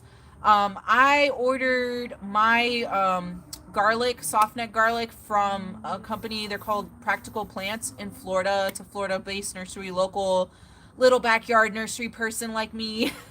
But he sells a lot of really cool plants. He only ships in Florida though, and I'm pretty sure he's sold out at this point. But usually every year he will take pre-sales for garlic and strawberries starting like in August, something like that. That's usually when all of the nurseries start taking pre-sales because those things sell out so fast. So fast. So I'm not really sure who has stock anymore. I know he's sold out. Like Practical Plants is sold out. But I was lucky to grab a couple different varieties that he has, and I'll be experimenting with those. I'm real excited to try those out this year. But go to your local nurseries. Check out your Facebook groups for your state or your zone and ask around. Like, hey, who has strawberry bare roots? Who has garlic bulbs or potatoes or whatever? And get connected with local people. That's the best bet. If you can't find anyone, then go online and shop one of the bigger, retailers, companies, whatever, that sell this stuff. But that's how you can find your seed garlic, so to speak, and elephant garlic if you need to. I don't recommend that you go to the grocery store. You can't for elephant garlic because there's just one kind. It's all the same elephant garlic variety. But I do not so you can buy them from there, the elephant garlic from the store, and plant it if you wanted to. But regular garlics, no, because you don't know what variety that is. You don't know if it's a hard neck or a soft neck. I'm pretty sure it's not going to say on the label. Okay, so you don't know. So I don't recommend that you go to the grocery store and buy some. I'm sure there's been people that have done it and they grew, and that's great. But I like to know for sure. I don't want to waste my time planting something that is not going to grow well in my area. So I want to know for sure. I'm going to do my research and buy the soft neck varieties that I need. So planting garlic, you're going to separate your cloves, individual cloves. You do not want to take off this papery skin. Leave it on there because this is going to protect it from rotting out in the soil. And then you just plant them about 3 inches deep. They go much deeper in the ground than onions will. And the same thing with onions. They need a lot of nitrogen, okay? You want them to produce lots of leafy green growth, garlic tops, so to speak, to get nice big bulbs. So just like I showed you with onions, put in your high nitrogen fertilizer in the planting hole, pop this into the ground. In about 3 weeks, you should notice new growth, sprouts, greens, that kind of thing. Start your fertilizing regimen. And then I believe with garlic, you also stop closer to harvest time like you do with the onions. But garlic does take a long time. I believe elephant garlic takes about 8 or 9 months from planting to be ready for harvest. And the soft neck and hard neck, I think, take even longer than that. So just know you're not going to harvest this for a long time, but that's okay. Just like with the onions, they don't have very many pest or disease issues beyond, if they're exposed to too much water, that will rot them out, rot the bulbs out. And there's no cure if that happens. If you notice your onions, your garlic, bulbs and stuff are rotting out, there's no cure. It's best to just pull that out, throw it away, so that that pathogen, mold, fungus, whatever, doesn't spread to the rest of your plants, because that can happen. So pop this into the soil about 3 inches deep. The elephant garlic, you can even go 4 inches deep, because these things are really, really big. Cover it up, fertilize it, keep things nice and moist, full sun, lots of nitrogen, and you'll get nice big bulbs. You'll know they're ready for harvest, just like with the onions when their tops start to fall over. But with garlic, you want to dig them out. You have to cure them if you want for them to last longer in long-term storage. Same thing with onions. You got to cure them. So you want to, dig them out gently. Do not wash them with water. Just wipe off the extra soil. Set them out. The curing process time is going to be a little bit different between onions and garlics. But yeah, you want to cure them to get those outer layers as dry as possible, so that they will last longer in storage. And that's pretty much it with garlic and onions. Leeks you can plant just like you would with, like how I showed you with the onions, okay? And leeks are also sold in little bundles, just like the onions. I started my own leeks from seed at the same time I started my onions from seed about 3 months ago. But my leeks are a little bit more behind than what I would like. I don't know if I have them. Do I have them here? Actually, yeah, I do. See what I mean? They're just a little bit smaller at this point. So I'm going to give them a couple more weeks here. But yeah, Dixondale Farms, if you need transplants for onions or leeks, I think they have shallots. I don't think they have garlic. You can buy from them if you need to. That's who I recommend. But I'm sure there's tons of other companies out there that sell the little onion transplants. All right, guys, let me check my messages. That was it. Today I wanted to, well, you know what? Let me show you my garden a little bit and what else is going on, I guess. My tomatoes are doing super well. Can I grow elephant garlic near broccoli in the same bed? If so, what distance? Great question, and that reminded me something that I forgot to mention about onions and garlic. They're part of the allium family, which means they produce odors that repel pests. So if you don't want to plant them in straight rows like this, you can mix them up with your other veggie crops, because that helps deter pests. Just give things proper spacing, because especially elephant garlic, these plants get like 2-3 feet tall. They get really big. So you don't want things to be blocking each other, access to sunlight and stuff like that. But definitely you could plant a broccoli plant, another, a foot apart, pop in an elephant garlic, and just mix it all up like that. And that definitely is a great idea and choice. This year I'm growing so many things, and the spaces I have are already occupied. So this is what I had left for my onions and my garlic and stuff like that. So they are in rows, and I'm using the drip irrigation, so they're more in a row format. But previously I mixed them all up with all of my crops. Just again, keep things like 1 foot apart, so nothing is like competing for sunlight there. Or you can grow in grow bags. That is totally fine. I have some onions here, but I have more onions I need to plant, and I'm going to use grow bags because I'm out of in-ground space at this time. That's fine, but just monitor the soil levels, because grow bags, they drain and dry out much quicker than in-ground stuff. So most likely, if you're in a hot climate like me here in Florida, you will have to water those things like every day. No joke. But that's okay, right? It's still possible.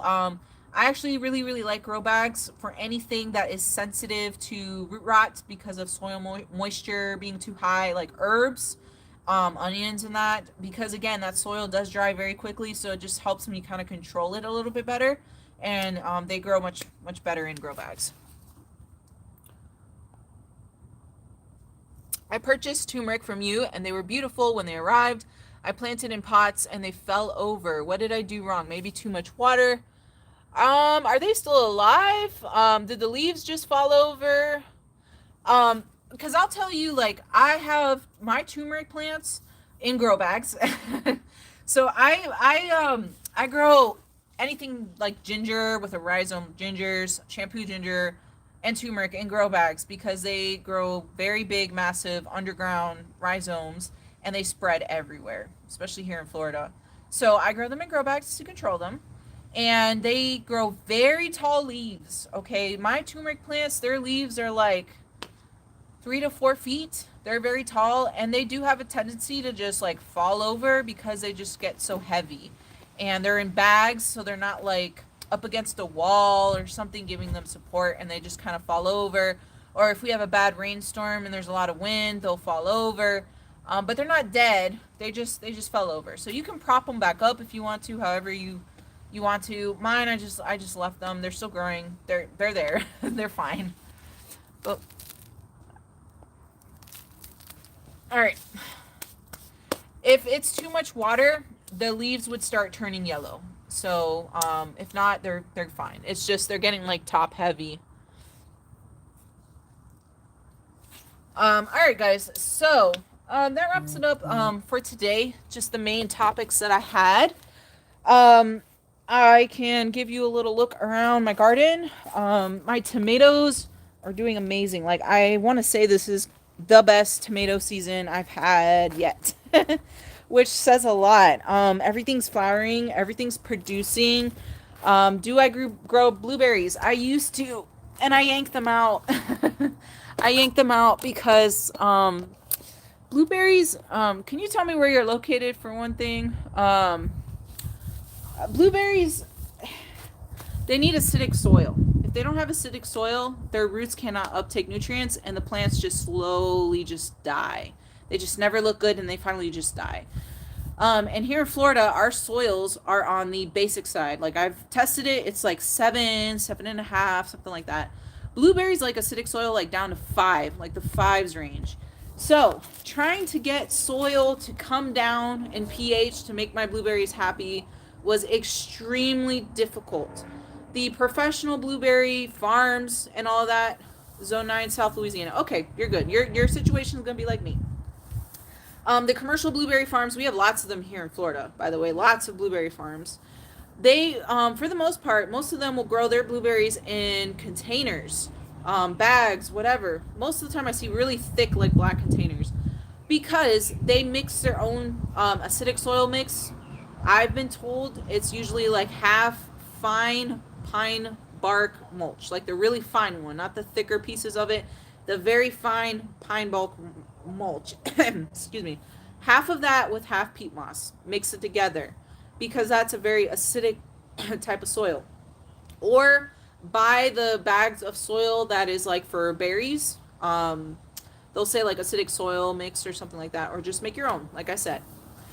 So they'll fill up those containers with that kind of soil, because if you were, let's say, you threw down that soil over the acidic soil blend, whatever, over your native soil, it's just gonna leach out that acidity, that pH into your soil, and it's gonna neutralize, and it's never gonna stay nice and acidic. So that's why they put them in containers, so that it just always stays acidic. That soil is there. It's not going to go anywhere. It's not going to decompose and mix in with your native stuff. So that's how they control it a lot better. Also, they need full sun. Sure, blueberries will produce in some partial shade. They'll still give you berries, but if you want the most amount of berries, full sun. All right. And using a fertilizer that not only fertilizes and provides nutrients, but also reduces the pH at the same time is what you're looking for. Back when I was growing my blueberries, I was using Miracle Grow's Mere Acid, it was called. I think they changed the name of it, but it's still the same stuff, but I don't think they call it Mere Acid anymore. But it's their Acid Lovers fertilizer mix. And I noticed that really helped a lot because it fertilized them and also helped just keep dropping that pH all the time. But it was such a struggle to like keep on top of that for me, and it just wasn't worth the garden space. I have a very small garden here, that I decided to pull them out and I moved them to my second garden. But I gotta plant them in big containers and do exactly what I'm telling you. That's the plan with them. So it's possible, and you can have success with them. Just know that that pH issue is really hard to deal with sometimes. Okay, so my tomatoes are doing fantastic. Um, I talked about this a little bit. I think last time we were talking about tomatoes, but I use this hook and spool system. Actually, I have one right here. If you are in the south, with mild winters, garden zones 8 and up, you can grow tomatoes during the winter. You zone 8 people, you're going to get a lot colder than me here in zone 9, obviously. So if a cold front comes, you just might have to have some kind of a game plan in place to either cover up your tomatoes or something just for the night. The cold doesn't linger that long. A cold front will come through. It might be cold for like a day or two, usually. And then that's it. Then you can remove it and let your plants keep going.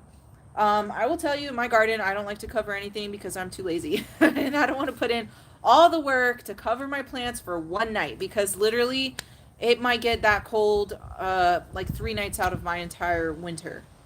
So I don't cover anything. And I found that my tomato plants they don't die. Okay? They don't die. Some of them might have some cold damage like in the leaves and stuff like that. But that warmth comes right back the next day. They perk up, they start growing, and what kills my tomato plants is the summer heat. The summer heat and the rains and the pests and the diseases and all that is what kills my tomato plants. So, experiment. Try it out in your garden. See if it works. See if you're able to grow them during the winter. Because to grow them during the summer is not good. Not good. In my opinion, you're just inviting all those pests and diseases into your garden. Plus, a lot of plants, not just tomatoes, when the temperatures get 90, 95 and above, it like denatures their genetics in the pollen. It destroys it. They can't cross pollinate. They can't, like, the pollen is all sticky, especially in high humidity, and it can't float in the air or get passed around between the flowers. So there's a lot of issues. With tomatoes, they'll start dropping their flowers on top of that. So even if you get that plant to survive, it's not going to produce anything for you. So I personally don't like growing tomatoes during the summer at all. Everyone else north of us, zones 7, maybe some of you zone 8 people can get away. Obviously, that would be your planting time is summertime. But for us, mild winter climates, you might be very surprised at how well tomatoes will still grow even in the middle of winter for you. So test it out, give it a try, and just see what happens. Now my garden here is very protected. I have this white privacy fencing. My house is right here. It emits a lot of warmth. I know it keeps the ambient temperatures in here just a couple of degrees warmer than whatever's going on, whatever cold front is happening and stuff. So that shields my garden a lot. But I do know other gardeners down the street from me, same zone. You might not be as lucky because maybe you're in an open field. Those winds are coming in, depositing all that frost, damaging things. So experiment, see what happens. I was able to learn the most from journaling. So I still have a journal. Every year I'll take notes and stuff, and then at the end of the year I will transfer those notes into the next year's journal. So I would write down, cold front came through December 30th. It dropped to 30 degrees Fahrenheit. And then I'll list out what actually was damaged. I'll write, my tomatoes, the leaves got some cold damage, but they didn't die. This plant definitely died. Whatever that might be, whatever happened, I would record it. So that next year I know, okay, I can plant tomatoes. I know for a fact because last year it was fine.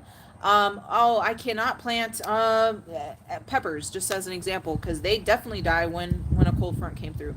So that way if you don't want to cover your plants and waste all your time doing that, plant the things that will survive so you don't have to worry about that and do all that kind of work.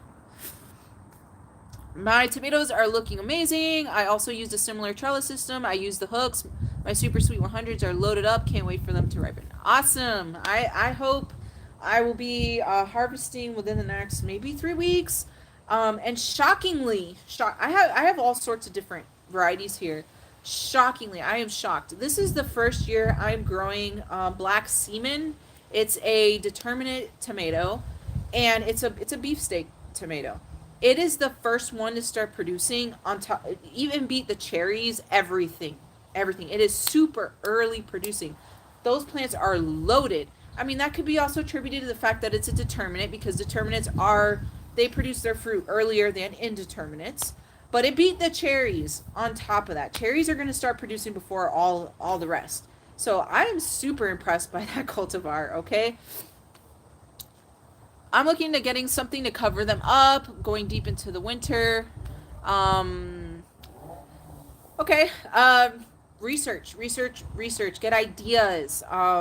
There's so many different ways that you can cover up your garden if you have to. I am not the expert on that. I will tell you, because again, I don't do it. All right, but I used to have two Rollinia trees here. I moved them to my second garden now, but they were the most super sensitive tropical thing I grow, and they definitely were getting cold damage. So I do know I would protect them. I got some sheets. I would make like a little tent around them, and that was enough. So get some old sheets if you have to. Clip stuff with fabric clips or clothesline clips, whatever. There's so many ways that you can do it, but yeah, you'll have to just get creative, do a lot of research, see what other gardeners are doing, and find the method that works best for you.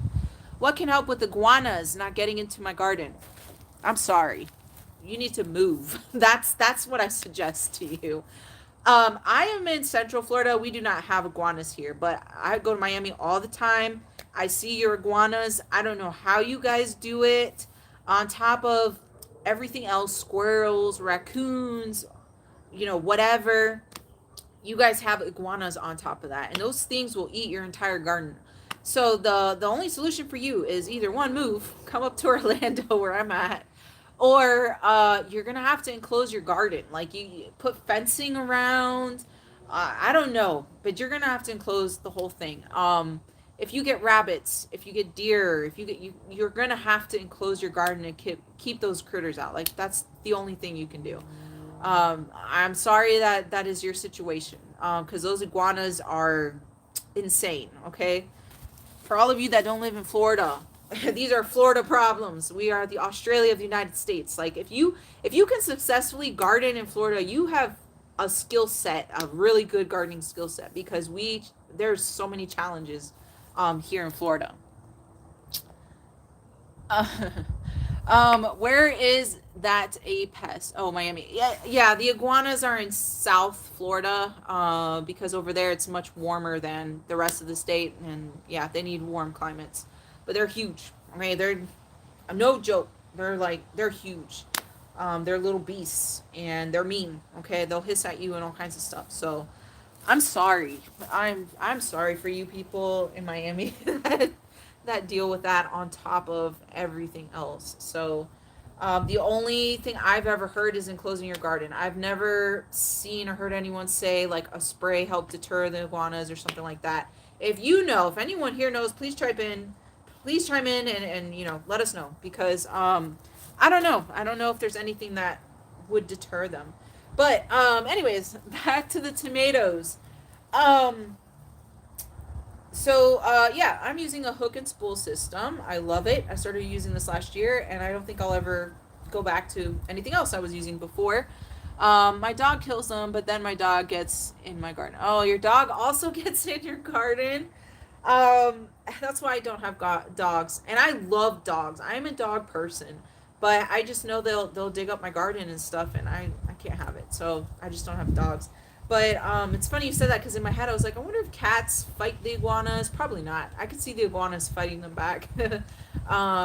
But yeah, your dogs might be a good way to, you know, scare the iguanas away, probably. But anyways, I'd get really upset if a dog dug up my garden. So this is a hook and spool system.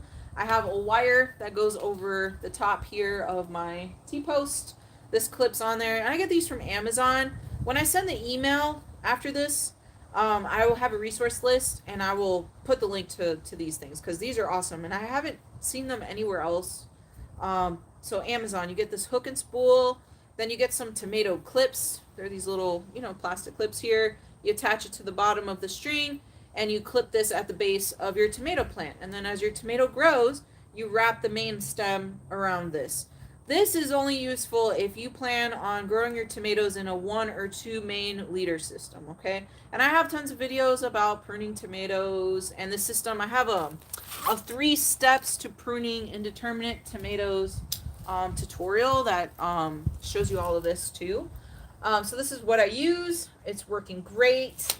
My tomatoes look awesome. At this point, cross my fingers, we're clear of hurricanes. I hope we're done. Because last year we got hit by 2 like back to back, and one was in November, which is insane. And it obliterated all my tomatoes. So this has been the best year. They look so good. All of them are going to be producing tons and tons of tomatoes as long as we don't get hit by a hurricane. I got hit by one in August. I know, other people in Florida have been hit more than that. I don't know how you guys do it on the coast, to be honest. I'm glad I'm in Central Florida where these hurricanes, the strength decreases down a lot before it hits us. But I'm crossing my fingers we don't get any more. We're still in hurricane season. I think until November 22nd or something like that. But usually we don't get them in November. Usually it's September and October that are the worst. So cross my fingers, that's it, I hope. Because it'll wipe out all these tomatoes. So one time somebody asked me, is it worth even gardening during hurricane season? Taking that risk. And I'm like, yes, of course. Some years you might get hit by 2 hurricanes. But other years, like this year so far, it's been excellent. The weather's great. Everything is growing amazingly well. So you just got to take that risk. And more times than none, you are going to be rewarded. And you're going to be happy with what happened and not have a hurricane destroy your whole garden. Okay, so that happens. That risk is not what's common, is what I'm trying to say. So anyways, they're growing great. I got them trellised here. We still get some rain. The rain is starting to slow down, but what I wanted to say is if you start to notice diseases, start spraying with 1 cup of hydrogen peroxide per gallon of water. Like if it's raining nonstop for days and days, every other day until that rain stops. Then stop, And I literally, it's like it cleans my plants because they had all these black lesions on here. They're gone. Those black lesions are gone. And my plants look nice and healthy and green. The parts of the leaves that were infected, they were yellow. You'll start to notice that they start turning brown. Like the infection is dying, it's drying out. They start turning brown. The leaves are not going to recover. They're damaged. Pull off any of the more severely damaged leaves, especially the ones that are closer to the ground, so that you can kind of stop the spread. And that's all I use for tomato diseases. If it got really bad, okay, because I know some people get more rain than me and that kind of thing. If it gets really bad, you're spraying with that hydrogen peroxide, because I had somebody ask me this. You might be in this class right now, I'm not sure. But if it's raining really bad, switch it up to something a little bit stronger then. The black lesions and stuff was blight, and that's a fungus, so you want to use a fungicide. Google it, go on Amazon, see what you can find if that happens. If you feel like the hydrogen peroxide thing is not working, switch it up. I also know a lot of people make a spray with baking soda because baking soda coats the leaves and it prevents the spores and stuff from landing on here and populating and spreading. And that works. I personally have not tried that yet because the hydrogen peroxide works for me. So I just haven't tried it, but just giving you other ideas in case maybe, something's not working for you. Maybe this other thing will work better. It just depends. Every garden is different. Let me check my messages here.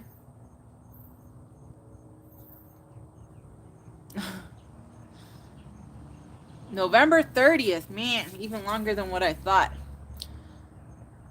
I use hydrogen peroxide for powdery mildew, blight, any kind. Hydrogen peroxide kills pathogens, right? We use it to clean, our cuts and stuff and to help, with infections and whatever. It does the same thing on plants. The only thing I would say is don't drench your soil in hydrogen peroxide, because that's going to kill all the, beneficial bacterias and stuff that are in your soil.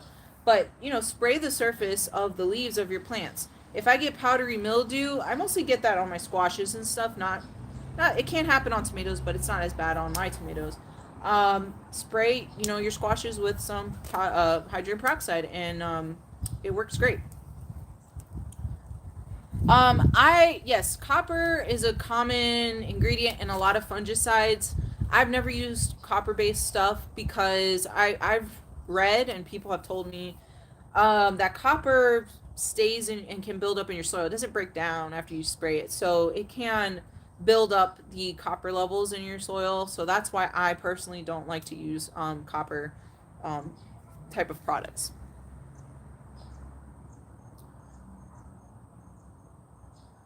All right, guys. I don't even know what time it is.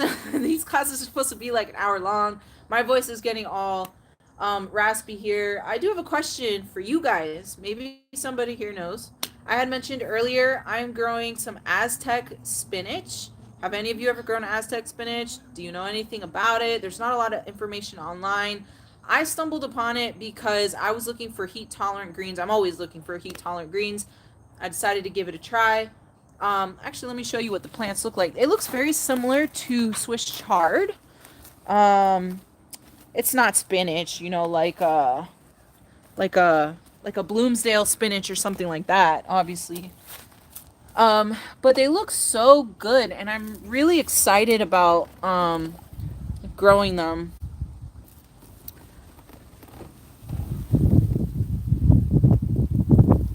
Oh, thank you. I like to go live because, when you post stuff on TikTok or whatever, you don't really get to meet and talk to a lot of the gardeners. Like, I don't. Obviously, I'm online.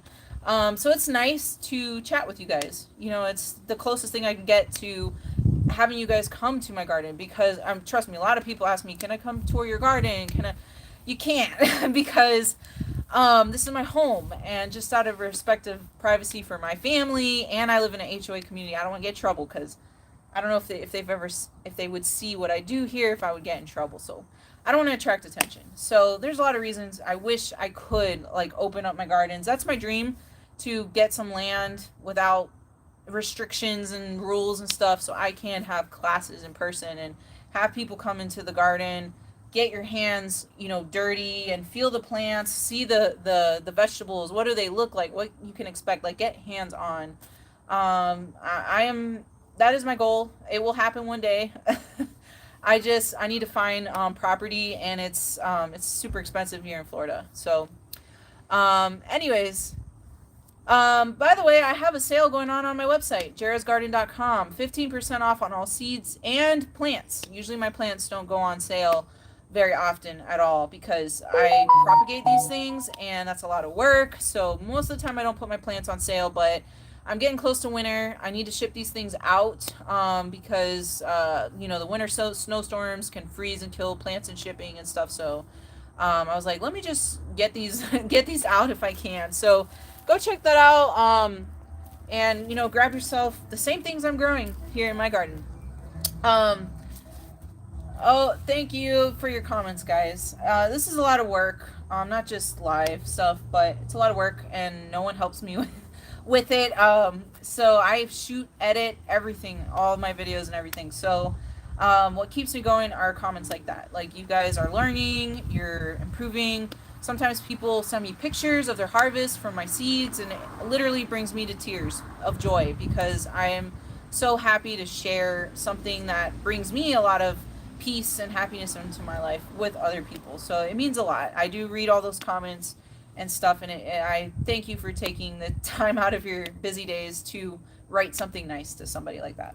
But this is the Aztec spinach right here. I have 2 plants. It's kind of up vertical, actually, let me just take one of these leaves off right here, just like Swiss chard, but it's called Aztec spinach. I started growing this in July, and it was growing, which says a lot, because most greens and stuff like that, okay, they just they just die. So this is promising, and I'm testing it out to see how much of the heat it can handle. Truly, the flavor, it's great. Um, it tastes very similar to lettuce, in my opinion. Not so much that like spinach flavor, but not like Swiss chard, even though it looks like Swiss chard. And it's just good. It's yummy. So I hope this works out because it's beautiful. It reminds me of spinach. So I'm excited about it. If any of you find information about Aztec spinach, let me know.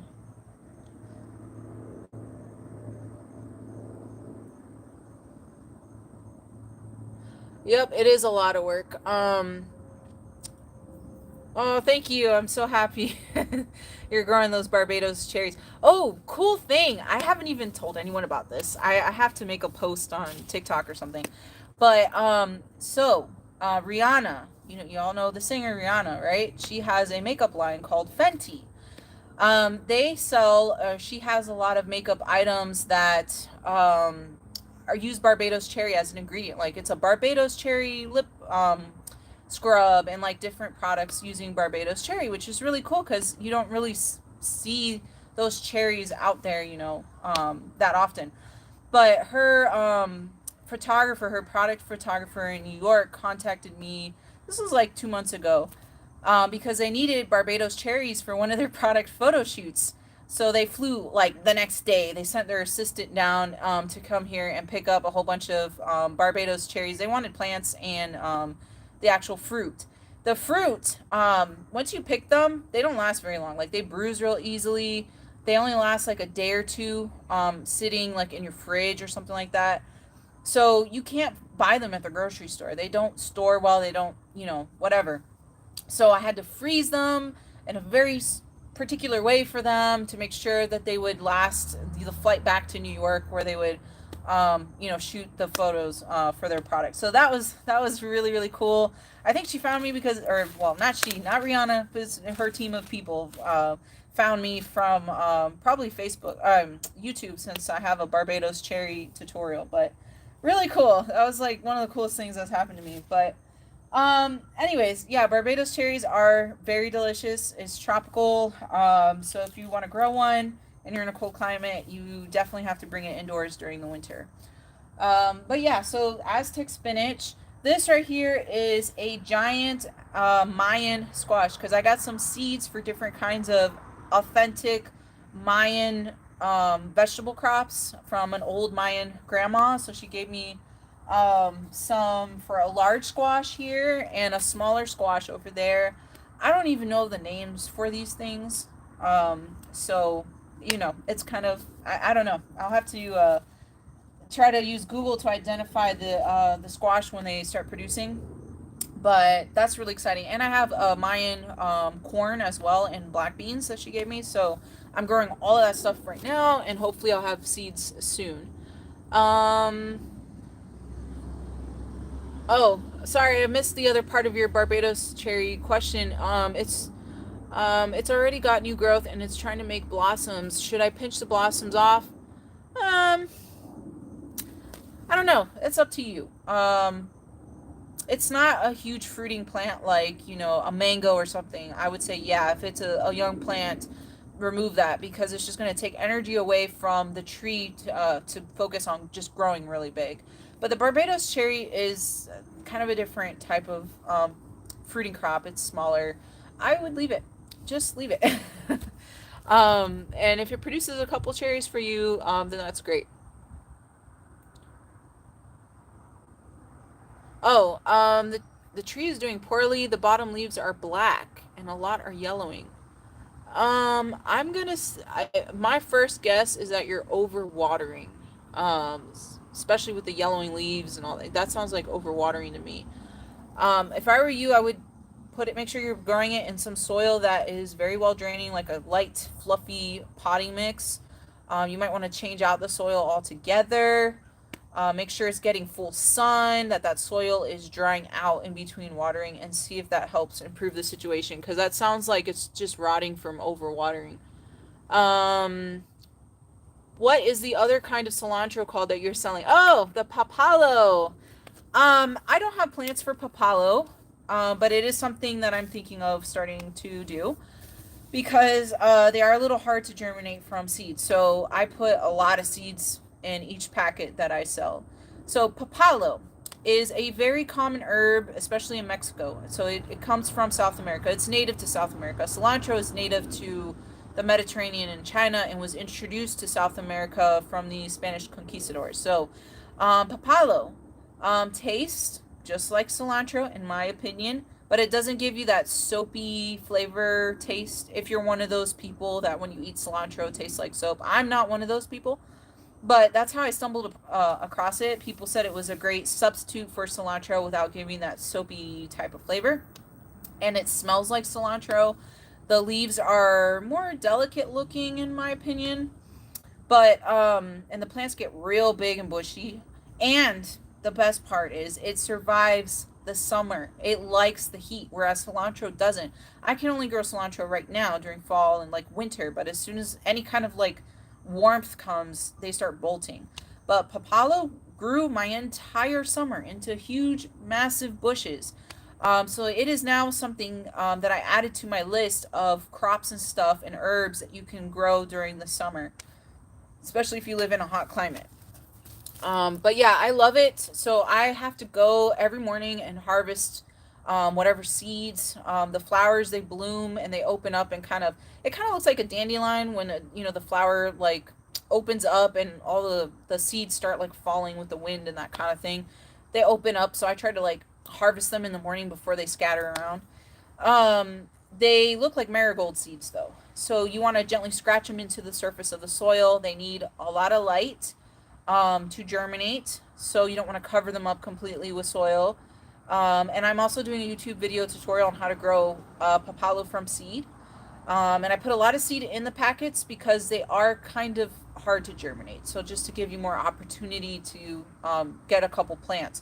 And then once it's in your garden, I mean, it reseeds everywhere. And that's totally okay with me because it tastes great.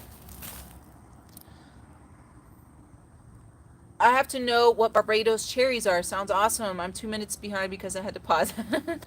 Where are you located, Hazy? I'm sorry. Just drop it in the comments. But here in the South, especially Florida, we can't grow traditional cherries. Like, the grocery store cherries you buy, Bing cherries, whatever, because cherry trees require a certain amount of chill hours to break winter dormancy and flower and produce cherries. If it doesn't get cold enough, they're not going to flower properly. So you could grow a cherry tree in Florida, but it's not going to produce for you like what would happen up north in more colder conditions. So Barbados cherry is the closest thing that you can get to a tropical cherry that will grow in the south. It doesn't require all that cold chill hours, none of that kind of stuff. It's native to Barbados actually, hence its name. So it's a Caribbean type of plant. It grows very shrub-like, but you can prune the trunk to be more like a tree. Mine is pruned up more like a tree, and then the top canopy just falls over shrub-like. It kind of reminds me of an oak tree with its very thin little leaves. And it just produces tons of these red-looking cherry things. And do you grow and harvest all the seeds that you sell yourself, or do you buy in bulk and then divide them up? How does that work? Yeah, I grow my stuff. I have a lot of things that you cannot find. Like people don't grow them. The big, seed companies don't grow the stuff like papalo. That's really hard to find seeds for that. So yeah, I have to grow those things and, put the seeds out there. I want other people to like learn about these other things that are more uncommon and grow them too. So that kind of spurred me to start, growing seeds and putting them out there to help people, just find seeds for this stuff. But anyways, the Barbados cherry, have I grown star fruit? Yes, I have. I don't sell starfruit cheese, but if you're in Florida, check out Nick's Edibles. You can find him on Facebook. He carries lots of different cultivars of starfruit. Starfruit trees are a great option if you're in a warm area because they start producing real quick from a little tree, and they are very productive. So that's a great option if you want to grow a lot of fruit. But back to the Barbados cherry question. So yeah, it's a tropical cherry. It's the closest thing you're gonna get to being able to grow an actual cherry in the South. The flavor is like red Gatorade to me, or like fruit punch. That's what it reminds me of. If it has to be completely ripe though. Some people are like, "Oh, mine tasted sour." I don't think you let it ripen up. They'll start like a very light red color, and then they'll deepen up. You want to eat them when they're that deep red color for the best flavor. And there's another look-alike fruit called I think it's Suriname cherry, red, more lobed kind of cherries. Those are sour. I don't like them. So I think people confuse the two, because Barbados cherry is sweet and fruity if you eat it at the right, harvest point, so to speak. So I sell little plants because, again, Barbados cherry is something hard to find. Not a lot of people sell those. You can't find it at a lot of nurseries. So that's another thing that I've started, trying to put out there. Oh, Louisiana, I think you said that before.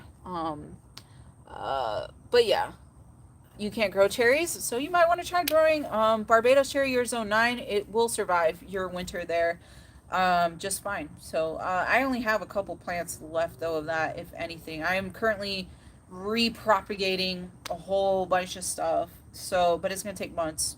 I'm literally, I might only have like 2 left, something like that. If it's even available on my website now.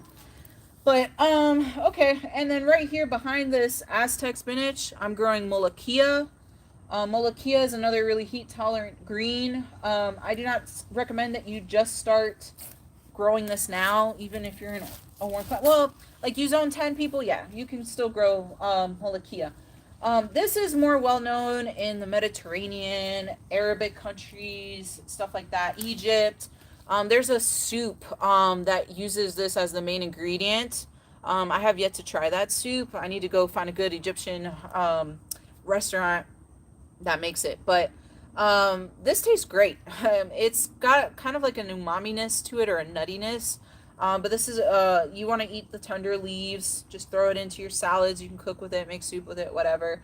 But very heat tolerant. This is another idea as a heat tolerant green. And it doesn't have a lot of pest issues or diseases. These are small. These are topping out right here, so they're like hitting 3 feet. But I have more on the other side of my garden that are taller than I am. So they produce a lot of greens for you. Whereas something like lettuce, you harvest it once, and unless you cut and come again type lettuce, but you have to keep succession sowing because those plants don't last very long. Or grow something like, Molokia, New Zealand spinach, chaya, longevity spinach, Okinawan spinach, and I actually have plants for these on my website.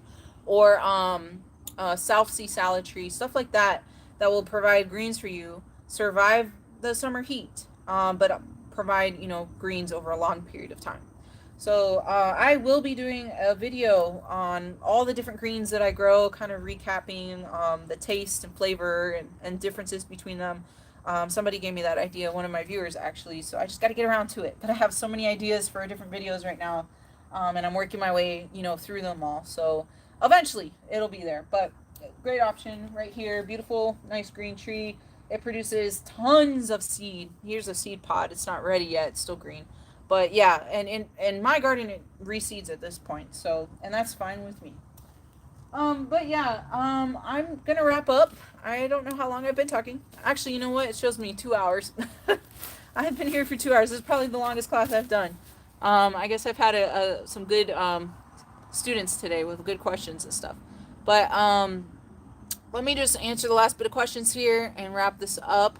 How long after planting seeds of the Barbados cherry will it take to fruit?